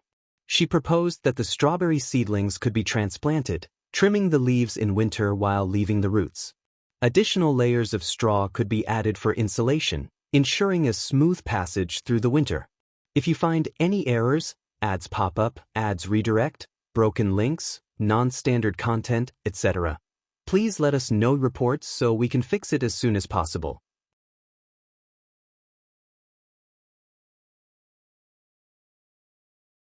Chapter 1298. Working alternatively, she could provide additional seedlings next spring. When the housekeeper of the East Palace relayed this information to the Princess Consort, an inner sense of joy filled her. She held the belief that Xiao Yunduan, at such a young age, had displayed remarkable capabilities and made significant contributions. However, the Princess Consort refrained from giving an immediate affirmative response. Instead, she decided to discuss it with the Crown Prince first. This approach was discreet and would avoid any potential gossip, wouldn't it? The Crown Prince nodded in agreement. He cherished his grandchildren's family deeply, but he found himself in a delicate position where even seemingly minor decisions could have significant ramifications. He needed to exercise caution. The Princess Consort praised Xiao Yunduan's thoughtfulness, and the Crown Prince couldn't help but smile in agreement. Indeed, Xiao Yunduan was a commendable individual. After receiving the manager's response, Qiao Xian led Songshe, Qingyan, Li Qiao, and Li Xia to the fields, where they acquired more than 100 new seedlings, along with 100 mother plants. Qiao Xian used her exceptional abilities to nurture them, ensuring their survival unless they were neglected for an extended period. Upon receiving the strawberry seeds, the East Palace manager planted them in the palace's back garden. Curious, the Princess Consort took her daughter-in-law and grandchildren to see the progress. The mother plants bore many ripe red strawberries, as well as some pinkish, half-ripened ones, nestled amidst the lush green leaves, creating an adorable sight. The imperial great-grandchildren had tasted these strawberries before and eagerly remembered their sweet and fragrant flavor. Their delight was evident as they feasted their eyes on the fruit. The Princess Consort instructed her servants to carefully pick the ripe strawberries and wash them, allowing both in-laws and grandchildren to enjoy their time in the garden, savoring the fresh strawberries and creating cherished memories. The princess consort couldn't help but shower Xiao Yunduan with silent praise. His intellect and thoughtfulness were truly remarkable. It was no surprise that even someone as arrogant as Tian Shanshan admired him. What set him apart was his fearlessness in the face of power, combined with his unwavering devotion to his original wife, a rarity indeed. However, it was somewhat regrettable. How splendid it would have been if such a talent were still unattached. The princess consort entertained the idea of being his matchmaker willingly. With some respite, Qiao Xian could finally focus on household matters. Despite selling a substantial quantity of strawberries, they still had plenty for their own consumption. The garden's watermelons had ripened as well. They selected a few, brought them home, and sliced them open, revealing their delightful sweetness. As the weather grew hotter, Qiao Xian preferred to stay indoors and avoid the scorching heat. Preparing delicious food at home brought her a sense of relaxation and contentment. One day, an aunt from the neighborhood, accompanied by her grandson, knocked on the door. She inquired if there were any more strawberries available, mentioning that Officer Xiao had given them some previously, and her children loved them. She hoped to treat the kids to more if possible. Qiao Xian, with regret, asked Li Xia to offer some candied fruits to the neighbor's child, explaining that the strawberries had all been sold. She added, "We've even booked one tea house, and we're barely managing to keep enough for that." It was evident that these strawberries were considered a delicacy that many people had heard of. Qiao Xian couldn't help but suspect that this neighbor was well aware of the strawberries' value, especially since she had offered them to the tea house as well. If you find any errors, ads pop up, ads redirect, broken links, non-standard content, etc., please let us know reports so we can fix it as soon as possible.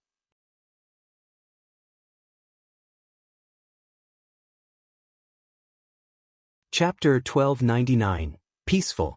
It didn't matter whether or not she was aware, she had made up her mind to tell the truth. Otherwise, there was a chance that people would come knocking on her door, urging her children to sample the fruits to avoid causing offense. How many times could she continue to afford this? Refusing might leave people dissatisfied. Why did she find herself in such a situation? Moreover, Qiao Xian had no intention of breaking the habit of feigning ignorance about the strawberries' value. Aunt Qiao had not anticipated Qiao Xian's lack of deference. She felt somewhat embarrassed and put off. However, when Qiao Xian offered candied fruits to the child, who was joyfully munching away, Aunt Qiao couldn't press the issue further. She forced a smile and commented on how fortunate they must be to have made a fortune selling strawberries. It was truly enviable. Qiao Xian had no interest in idle gossip and simply smiled without responding. Nevertheless, Aunt Qiao was known to be quite the chatterbox in the neighborhood. Undeterred, Aunt Qiao approached Qiao Xian with a smile. "Madam Xiao, how much money did you make selling those strawberries?" Qiao Xian remained silent, seemingly taken aback. It appeared that her close relationship with Xiao Yunduan had made her a subject of greater interest to their neighbors. A minor official like herself wouldn't typically face such inquiries. They had always kept a low profile, and the neighbors only knew that Xiao Yunduan had been promoted and enjoyed favor with the East Palace.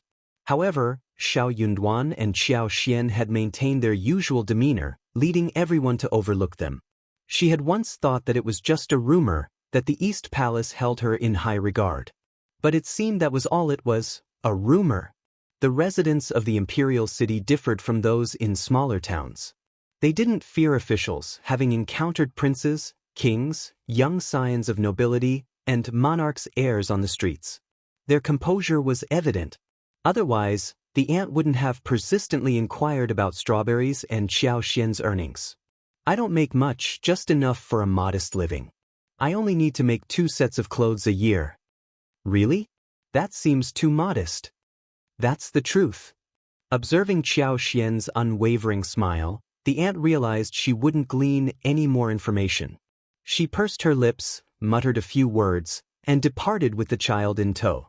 Later that afternoon, they encountered another aunt who mentioned that her son was searching for a better job. The whole family contemplated asking Qiao Xian for a few kilograms of strawberries to present to the messenger, hoping to make a favorable impression. Fortunately, Qiao Xian didn't offer any. Qiao Xian was left bewildered. In reality, if the aunt had been straightforward and expressed a willingness to pay, Qiao Xian might have sold her strawberries at a reasonable rate of 6 qian per 500 grams, perhaps even offering a discount. But she had no intention of providing freebies. Yet, these situations continued to arise. After dinner, Qiao Xian recounted the day's events to Xiao Yunduan. He didn't know whether to laugh or sigh at his wife's predicament. She dealt with trivial matters daily at home, after all. After a bit of conversation, Xiao Yunduan contemplated and suggested, "Honey, what if we buy another house and move out?" Xiao Yunduan was the only government official in their vicinity, while the others were ordinary people entangled in various mundane matters. Such nuisances were inevitable. In another district where officials congregated, people were more mindful of preserving their privacy and exhibited better decorum.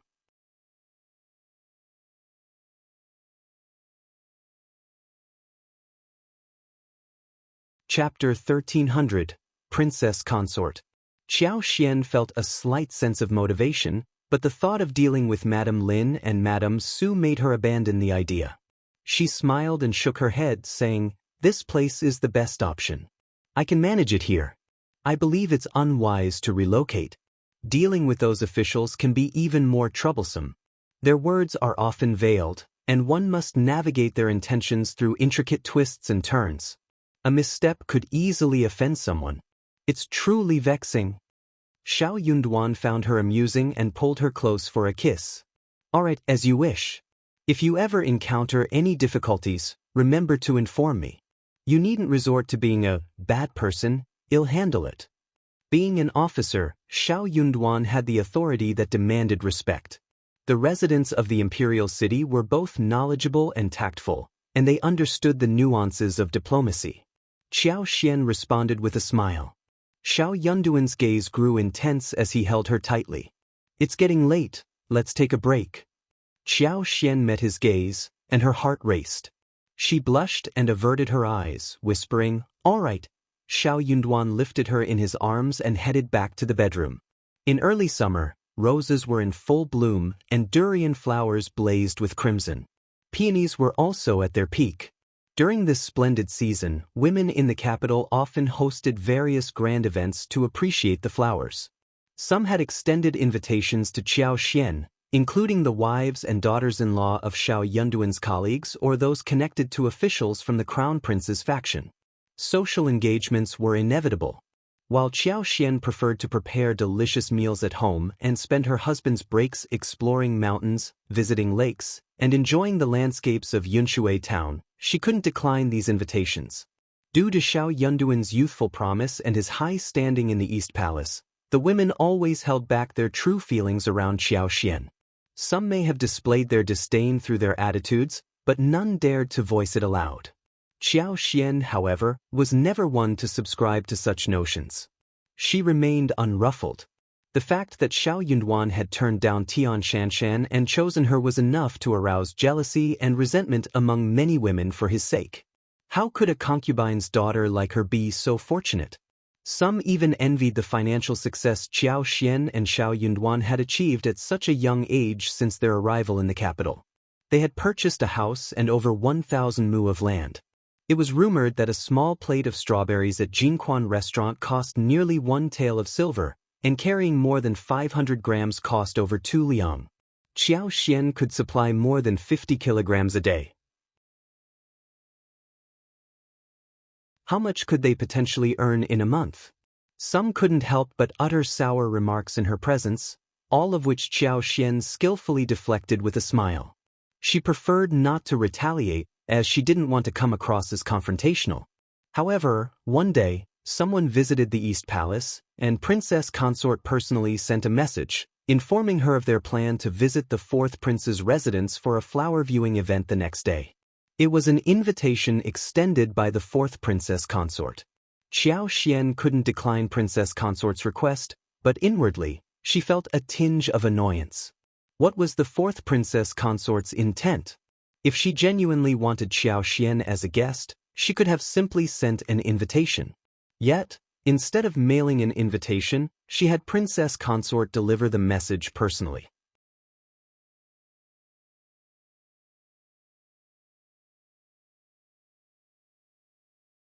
Chapter 1301. Unconcerned.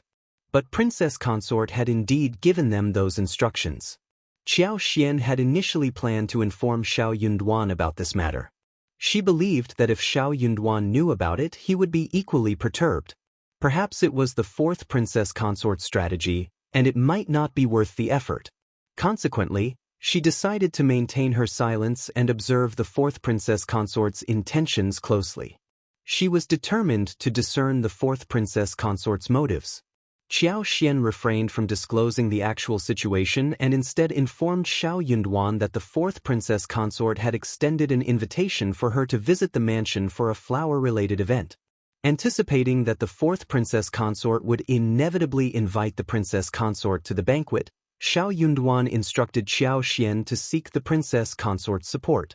Given her role as the hostess, the fourth Princess Consort would not risk any harm befalling Xiao Xian while at her mansion.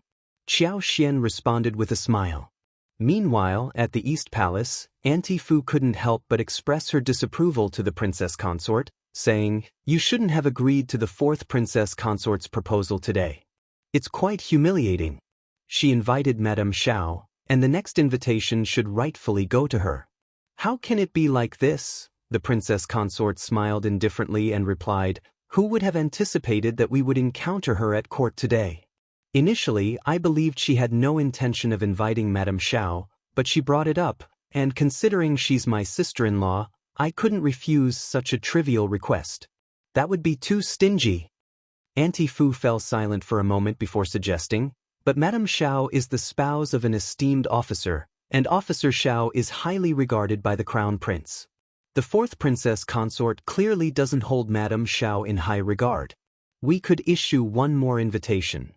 Auntie Fu was about to suggest that arranging an additional invitation would be a simple matter for her.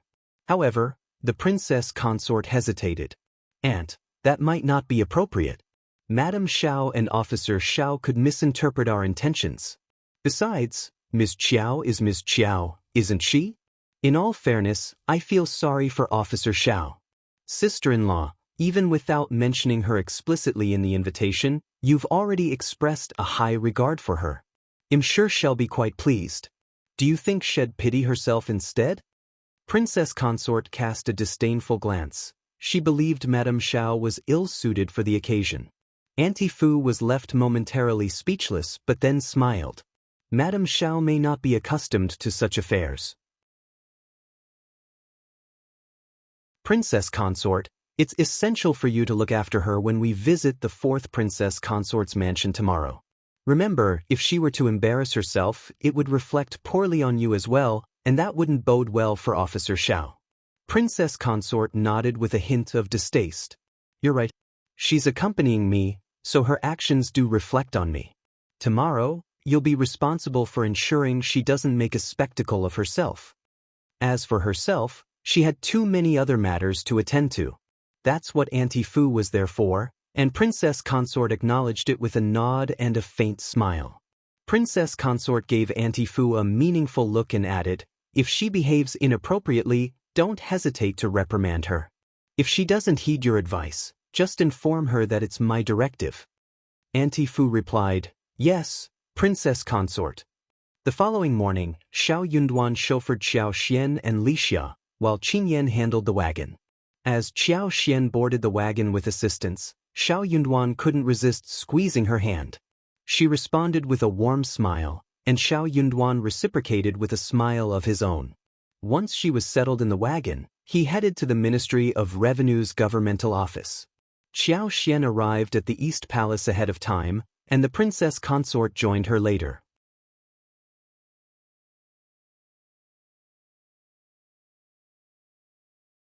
Chapter 1302. Friendly Auntie Fu. The Princess Consort held the utmost importance among the guests, earning her the privilege of arriving last. As she meticulously prepared herself, Qiao Xian, unaware of her status, arrived at the East Palace. Caught in the midst of dressing up, she lacked the time to fully entertain Qiao Xian. Their initial exchange consisted of a few polite pleasantries, after which she swiftly dispatched a maid to guide Qiao Xian to the tea hall. However, Auntie Fu intercepted their path, extending a warm and courteous greeting. Qiao Xian remained unfazed by the princess consort's demeanor. She was well aware of her elevated position and understood why the princess consort might view her with a hint of condescension. After all, she lacked the backing of a prestigious family name. With indifference, she continued to abide by the rules, harboring no aspirations to partake in the princess consort's family wealth or favor.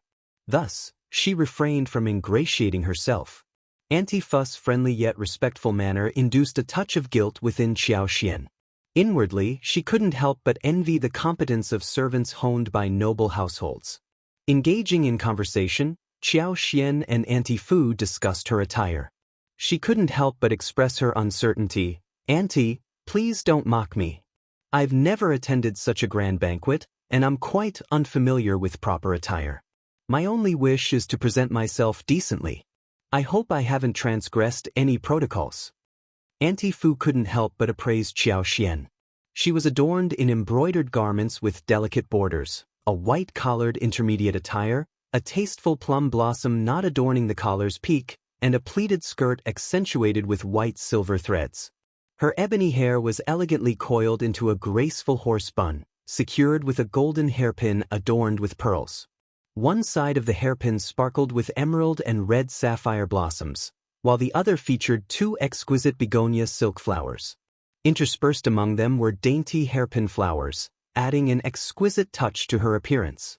In full makeup, she exuded an aura of elegance and beauty. Auntie Fu held a favorable opinion of Madame Xiao, believing her to be highly astute and skilled in handling situations of this nature. With a warm smile, Auntie Fu nodded and said, "Madame Xiao, you're being too humble. Your makeup looks perfect, there's nothing to worry about. While you're at the fourth prince's mansion, feel free to reach out if you need anything, there's no need to hold back." Grateful for Auntie Fu's reassurance, Qiao Xian smiled back, saying, "Thank you, Auntie, but please don't stand on ceremony with me. I hope I won't trouble you." Auntie Fu chuckled in response, "Of course not." After a considerable wait, when the princess consort was finally ready, she dispatched someone to fetch Qiao Xian, and together, they made their way to the fourth prince's mansion alongside her two daughters-in-law. As expected, upon their arrival, they found themselves among the last group of guests. The fourth princess consort, accompanied by the third prince's concubine and the second prince's concubine, emerged with a gathering of female attendees. As the host, the fourth princess consort warmly greeted everyone with a smile. The princess consort tugged at her and the third prince's concubine's sleeves, remarking, "We're all family here. There's no need for such formality. We shouldn't have arrived so late and made everyone uncomfortable." In response, they all smiled and expressed gratitude to the princess consort, praising her for her kindness and approachability. With a friendly demeanor, the fourth princess consort invited them inside. The banquet took place in the Furong Pavilion, situated on the eastern side of the fourth prince's mansion garden. The pavilion was surrounded by casually arranged peonies and variously shaped rockeries, creating a charming juxtaposition between the peonies and the natural landscape.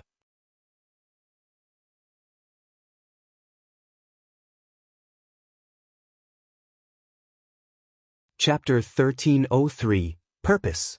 All varieties of peonies were clearly well-tended, their robust stems supporting lush branches adorned with enormous, bowl-sized blossoms. Among the verdant leaves and boughs, a profusion of colors unfolded, including rich reds, golden stamens, snow-white, rosy pinks, deep purples, soft greens, pale yellows, and delicate pinks. Most of these blooms were double-petaled, their layers of petals gracefully unfurling in the bright sunlight, a feast for the eyes. Furong Pavilion was a sprawling, square structure, already prepared with a set table. The fourth princess consort beamed as she invited the princess consort to take her seat. Once the princess consort settled in, The concubines and the princess consort of the prefecture lord followed suit, guided to their designated spots by the attentive maids. On the table, tea and snacks were promptly served. These women were well acquainted within their social circle, well aware of the fourth princess consort's dignified and amiable demeanor. Consequently, they felt no trepidation in her presence and quickly engaged in cheerful conversation. Secondary concubine Shi had previously invited Xiao Xian to a banquet at the fourth prince's residence, but the contrast between secondary concubine Shi and the fourth princess consort was stark. Secondary concubine Shi had once been the center of attention, yet now she found herself sitting behind the fourth princess consort, radiating contentment. As for He Jiqing, she could only stand dutifully behind the fourth princess consort, tending to her needs like a palace maid. Her attire resembled that of a top-tier palace made by the fourth princess consort's side, and she dared not draw any attention to herself. Xiao Xian shot a fleeting glance in her direction before shifting her gaze away. Times had changed. He Jiqing, hailing from the esteemed Xie family in Yuzhang province, had been the object of adoration among the province's noblewomen. She possessed talent and beauty, exuding elegance and distinction, leaving many noblewomen envious. However, within the confines of the fourth prince's residence, she assumed the role of a mere servant. She couldn't help but wonder if she would come to regret her journey this far. What was she truly seeking? Xiao Xian harbored no sympathy for her and silently made a mental note of her observations. She hadn't forgotten her past actions. However, at this moment, she had no intention of taking any immediate action against her. After all, if her current plan were to fail, she wouldn't have a pleasant stay at the fourth prince's mansion, would she? The group rose from their seats, and the enchanting garden was in full bloom, inviting them all for a leisurely stroll. The young ladies couldn't bear to stay put any longer.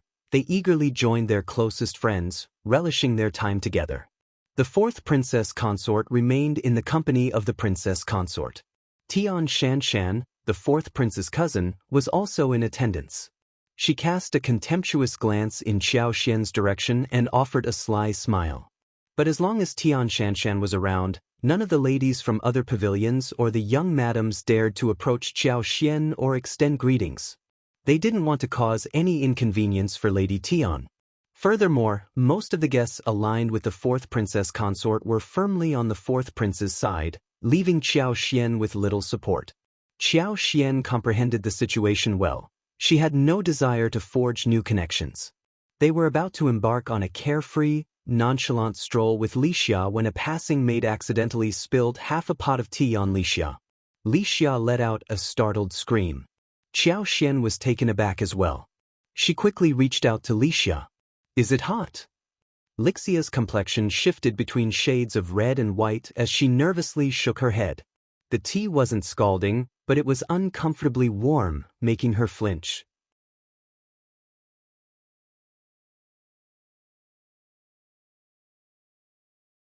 Chapter 1304, Accident. The maid trembled with fear, sinking to her knees in supplication. "I'm so sorry, madam. Please find it in your heart to forgive us." Instantly, the room's occupants turned their attention to the sudden commotion. Xiao Xian remained silent, his expression unreadable. Li Xia, taken aback by the maid's distress, instinctively moved to assist her. However, Xiao Xian halted her with a gesture. "Just rise, please." Xiao Xian addressed the maid, his voice firm but not unkind. Relieved that Li Xia appeared unharmed, the maid's anxiety lessened slightly. "Please, Madam Qiao," she implored between sobs. "Stand up now," Xiao Xian urged her gently. "Do you require my personal assistance?" Startled, the maid lifted her gaze, meeting Xiao Xian's knowing look. Her trembling subsided, and she rose to her feet instinctively. Secondary concubine Shi arrived with her entourage, apologizing to Xiao Xian. "I apologize, Madam Xiao," she said, her tone contrite. "I'm truly sorry for this incident." She then turned her attention to the maid and scolded her sternly. "You must be more cautious. How could you collide with us? It's disgraceful." Secondary concubine Shi cast a lingering glance at Li Xia, as though her disapproval extended to the maid, Li Xia, or even Qiao Xian's mistress. Li Xia sensed the unspoken tension in the room and felt her cheeks flush. Qiao Xian offered a warm smile. Secondary concubine, sure, let's not dwell on this. I don't believe the girl meant any harm. Please, let's forgive her. Secondary concubine Shi's facial expression twitched, and she responded to Qiao Xian with a forced smile. If Madame Xiao wishes it, then so be it. Madame Xiao is known for her kindness and treating her subordinates as sisters. I'm a straightforward person, and it seems I've misunderstood the situation. You have a good heart, Madame Xiao, and you're teasing me. Secondary concubine Shi, you certainly have a great sense of humor. Qiao Xian's smile remained affable. My treatment of sisters is quite different, and I was merely offering a few words of comfort to this frightened girl. It's a bit of a stretch to say I treat her like a sister, don't you think? But if that's how you treat sisters, that's quite remarkable, I must say. Secondary concubine Shi's irritation became palpable, and she responded to Qiao Xian with a strained half-smile. Madame Xiao, I was simply expressing my observation. No, I wouldn't want any misunderstandings to linger, Qiao Xian explained with a hint of discomfort. I prefer clarity in our interactions. Secondary concubine Shi chuckled, though her true feelings were thinly veiled. A crowd had gathered to witness the exchange, both surprised and annoyed by Qiao Xian's retorts. They questioned her audacity. What gives her the right? She's quite stingy.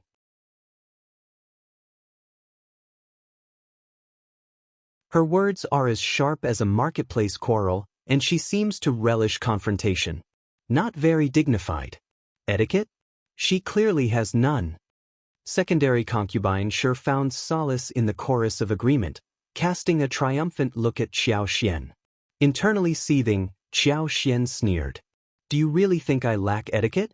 Secondary concubine Shi inwardly agreed but dared not vocalize it. Instead, she maintained a polite smile. Of course not. But her politeness did little to soothe Qiao Xian's annoyance. How dare she attempt to steal elder Miss Husband? Xiao Yunduan had assisted the crown prince to such an extent that his own son had suffered greatly. Did it surprise anyone that he mocked her? She felt it was justified.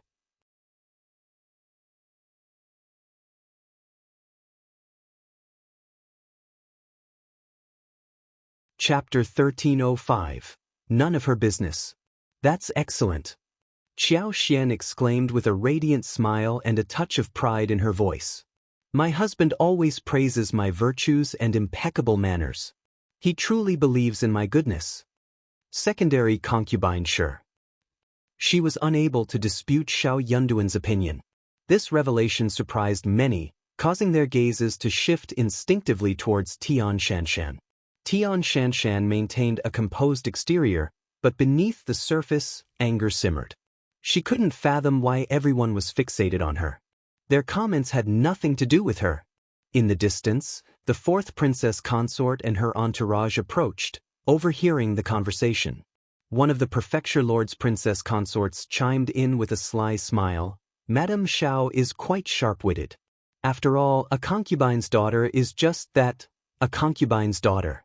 Officer Xiao, you exude gentility and refinement, a perfect match. A few other ladies chuckled and exchanged hushed remarks.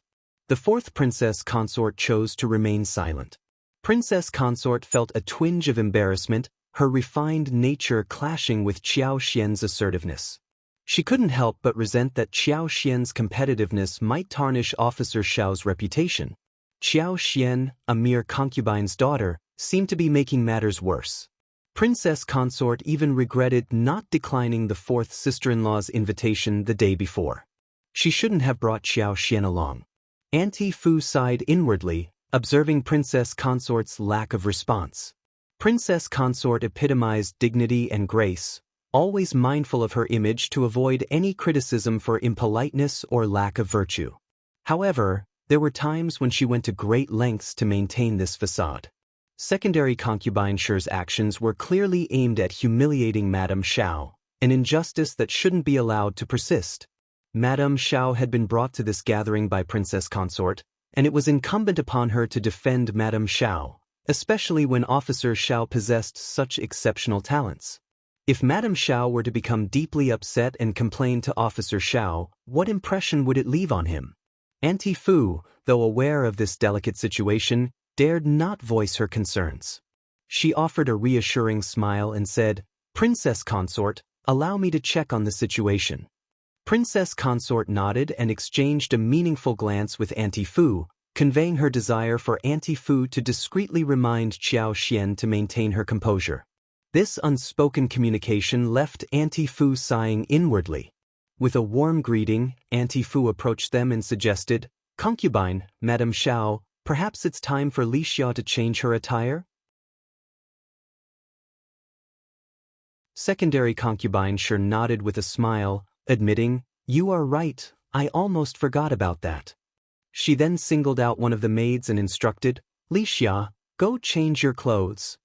Li Xia turned towards Qiao Xian, who simply nodded and encouraged, "Go ahead." Though Li Xia held significant importance in Qiao Xian's life, only Qiao Xian and perhaps Li Xia herself were aware of this. Others often regarded maids and servants as expendable pawns or scapegoats. Even if someone attempted to manipulate Li Xia, it would unlikely reflect negatively on Qiao Xian. Li Xia felt a hint of nervousness but trusted her mistress implicitly. If Qiao Xian asked this of her, it must be for a good reason. Approaching with a gracious smile, the fourth princess consort inquired, "Madame Xiao, is everything now in order? If you find any errors, ads pop up, ads redirect, broken links, non-standard content, etc., please let us know reports so we can fix it as soon as possible."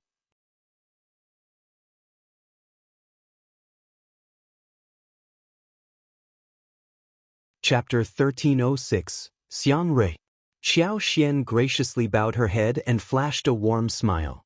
"I appreciate your concern, fourth princess consort. I am perfectly well." The fourth princess consort, relieved to hear this, reprimanded secondary concubine Shi and instructed one of the maids to step forward. She then turned back to Qiao Xian, her smile unyielding. "Since your personal maid is not present, it would be inconvenient for you. Xiang Rui, you may accompany Madame Xiao and attend to her needs. Madame Xiao, please accept her assistance. There is no need to decline. Allow Xiang Rui to serve you." With a respectful demeanor, Xiang Rui responded in a hushed tone, offering a polite bow to Qiao Xian before discreetly positioning herself behind her mistress. Feeling obliged by the circumstances, Qiao Xian returned Xiang Rui's courtesy with a gracious smile.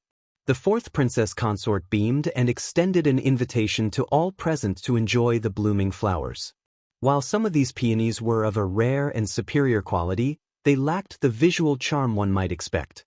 Nonetheless, everyone smiled in appreciation. Qiao Xian couldn't help but spot a few of these exceptional peonies and yearned to acquire one to transplant into her own unique space. Yet, the garden was teeming with guests, making it impossible to act on her impulse. The thought of someone witnessing her actions and demanding an explanation deterred her from taking any such liberties. In reality, since arriving in the capital, she had already amassed a collection of extraordinary flowers in her private domain. Xiang Rui remained steadfast at Qiao Xian's side, providing company and engaging in a delightful conversation about the various flowers in the garden.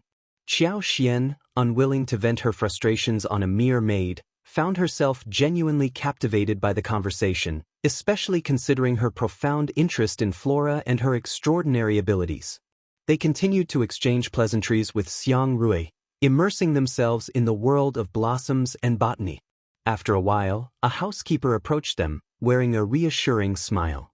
She relayed the news that Li Xia had suffered only minor injuries, exhibiting redness and swelling on her front, with some skin peeling.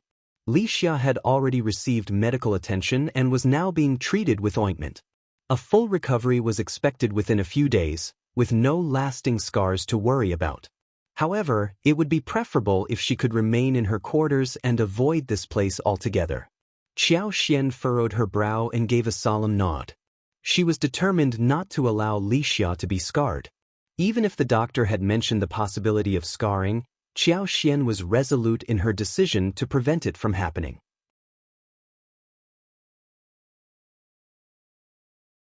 Fortunately, Lixia's condition seemed to be improving, and she was not of great importance in the grand scheme of things. In the grand hierarchy, Lixia was just a maid, and there was little more that could be done to address the incident.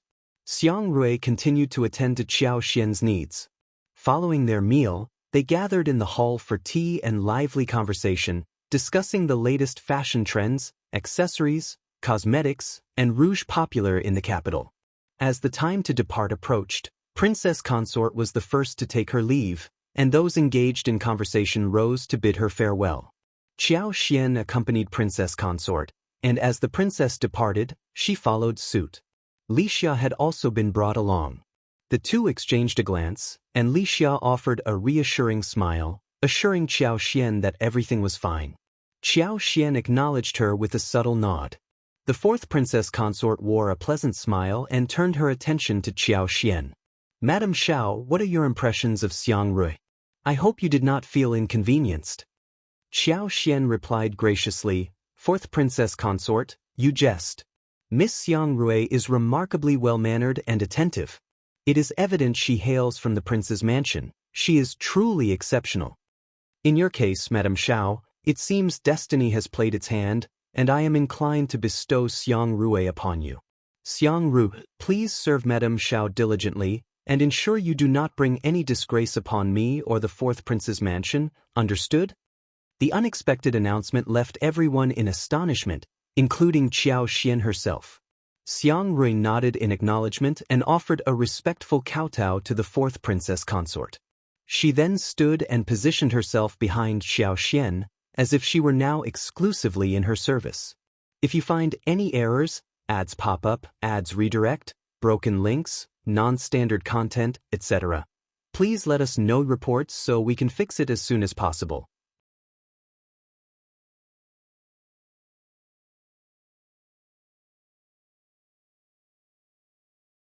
Chapter 1307. Princess Consort's Anger. Princess Consort was growing increasingly irritated. She had never anticipated such behavior from the fourth Princess Consort. Xiao Yunduan served the crown prince, while the fourth Princess Consort presented gifts to Qiao Xian. It left her bewildered. What was happening here? Whether or not this individual was the spy dispatched by the fourth prince's household was beside the point. Xiang Rui possessed beauty and an appealing figure. She couldn't possibly be foolish to have been chosen by the fourth Princess Consort. The uncertainty of her intentions weighed on Princess Consort's mind. Neither Xiao Yunduan nor Qiao Xian could simply dismiss her. On the contrary, they had to treat her well because of her title bestowed upon her by the fourth Princess Consort. Princess Consort had nothing to fear. If an opportunity arose for her to gain favor with Xiao Yunduan, she could consider taking Xiang Rui as a concubine. Why not? Who could guarantee that such a situation would never transpire? The more Princess Consort pondered these thoughts, the more her annoyance grew. Nevertheless, she had never contemplated turning down the fourth Princess Consort's favor in favor of Qiao Xian. She was, after all, the Princess Consort, and she had to display respect for her sister-in-law, the fourth Princess Consort, in front of numerous witnesses. Otherwise, she'd be labeled as narrow-minded and petty. Such a reputation was something she couldn't afford. Princess Consort didn't arbitrarily send someone to the Xiao family. She had made a decision. She would assign someone to discreetly monitor Xiang Rui and ensure she didn't achieve her goals. Qiao Xian should have chosen someone clever to serve the crown prince, enabling Xiao Yunduan to take her as a concubine and assist in managing the household so that he could wholeheartedly serve the crown prince. With her resolve made, Princess Consort's anger began to dissipate. She smiled and turned to Qiao Xian, who was still in a daze. "Ms. Qiao, the fourth Princess Consort has shown her generosity. You should thank her." Qiao Xian's eyes widened, clearly taken aback by the situation. She remained silent, assuming that Princess Consort would come to her defense. Aren't they supposed to be a team, even if Princess Consort didn't hold her in high regard? Princess Consort couldn't possibly just stand by and allow the fourth Princess Consort to send the maid to the Xiao family, especially when the maid was so beautiful. Qiao Xian could easily discern the fourth Princess Consort's intentions. Attempting to keep her composure, Qiao Xian smiled and gracefully bent her knees. Thank you for your generosity, fourth princess consort, but my humble abode cannot accommodate so many people, so I must respectfully decline your offer.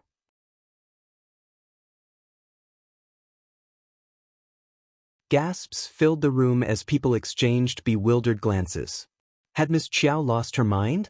How could she publicly disrespect the fourth princess consort like this? Regardless of Xiao Yunduan's status in the East Palace, he was just a lowly fifth-ranked officer, not even ranking above the fourth prince. Miss Qiao wouldn't dare to do this unless she had a death wish. The fourth princess consort sneered, her tone biting. Madam Xiao, are you rejecting my offer? If you recognize my goodwill, why decline? Qiao Xian had intended to pressure her into accepting the proposal, but it seemed that she had become the one humiliated. Tian Shanshan sneered, deeming Qiao Xian too petty for such a public display.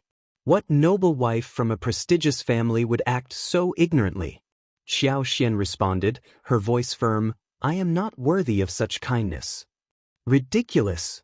The fourth princess consort decided not to further embarrass Qiao Xian in public. That would be beneath her. Qiao Xian didn't merit such humiliation from her. She turned to princess consort, raised an eyebrow, and offered a half-smile. You share the same sentiment, princess consort? I merely intended to extend a kind gesture, yet you seem to think I have ulterior motives. Am I mistaken? If you find any errors, ads pop up, ads redirect, broken links, non-standard content, etc., please let us know reports so we can fix it as soon as possible.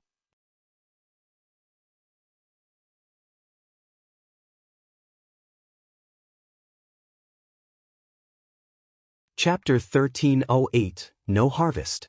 Auntie Fu was inwardly consumed by anxiety, dreading that the princess consort might align with the fourth princess consort to pressure Qiao Xian. The fourth princess consort, constrained by her position, refrained from taking overt actions but silently cursed Qiao Xian for her lack of discernment.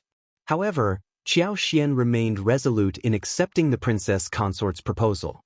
The princess consort discerned the intentions of the fourth princess consort. Nevertheless, Qiao Xian was in her company, and Xiao Yunduan served the crown prince, obliging her to address the fourth princess consort's inquiry with tact, avoiding causing embarrassment. Despite her internal frustration, princess consort found herself trapped in this predicament. Every stride taken by her and the crown prince was fraught with hardship and constraint. They were denied the freedom enjoyed by others. Xiao Xian had perceived the princess consort's dilemma and was reluctant to place such a burdensome decision on her. When princess consort finally spoke, it sealed her fate, and both she and her husband yearned to evade the looming predicament. Fourth princess consort, there is no need to consult the princess consort. This matter falls under my purview, not yours. I humbly request your forgiveness, fourth princess consort. Princess consort breathed a sigh of relief, compelled to speak her piece. She forced a smile and added, Fourth sister-in-law Miss Qiao is absolutely correct.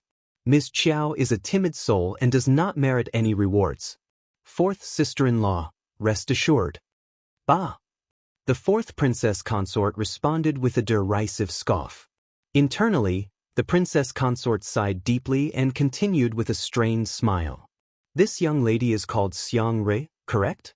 She possesses a unique and clever disposition. Fourth sister-in-law, if you permit, I would like to take her under my wing. The princess consort didn't genuinely consider anyone from the fourth prince's mansion a significant threat. She merely offered an escape route to the fourth princess consort. In reality, she could easily take this man home and confine him in an available courtyard within the East Palace. The fourth princess consort's expressions softened momentarily. However, when she pondered how diligently Xiang Rui had been trained, she hesitated to squander her talents in the East Palace. She forced a smile and dismissed the offer, saying, Let's drop the matter. Your establishment is filled with clever individuals. This response only deepened Princess Consort's irritation. She had extended a lifeline only to have it rejected. This man was truly exasperating. In that case, I shall take my leave. Farewell, Princess Consort. The fourth princess consort shot a glance at Qiao Xian and sneered. Madam Xiao, there's no need for such politeness. We'll have ample opportunities in the future. I'm confident in my ability to discern right from wrong and won't cause any trouble for Madam Xiao.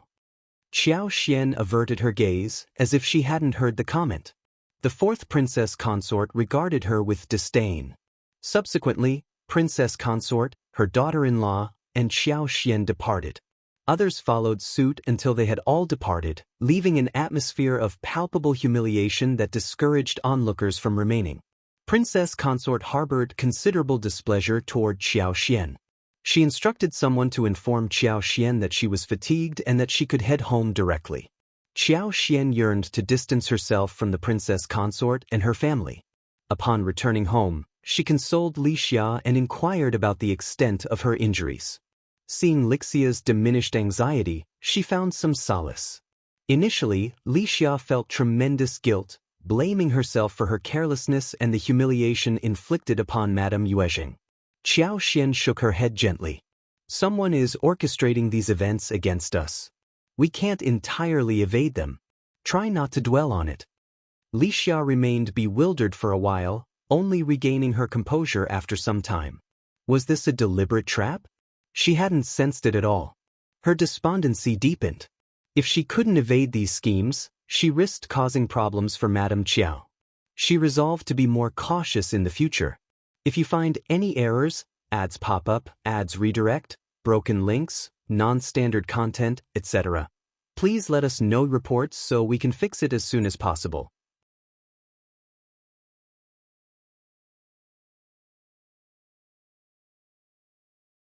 Chapter 1309, Grievance. Xiao Yunduan arrived home earlier than usual, his brow furrowed with concern as he glanced at Qiao Xian. Qiao Xian greeted him with a warm smile. Darling, you're back early today. Xiao Yunduan gently embraced her. Did you have a difficult day? Qiao Xian pondered how to express her day's events, then looked up at him, her eyes blinking thoughtfully.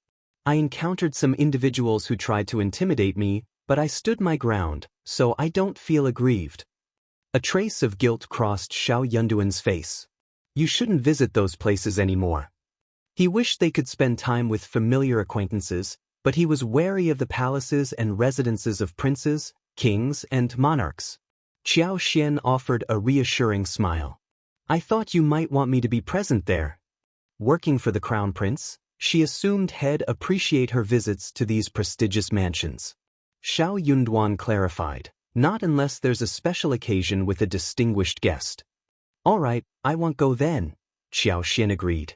Xiao Yunduan smiled warmly.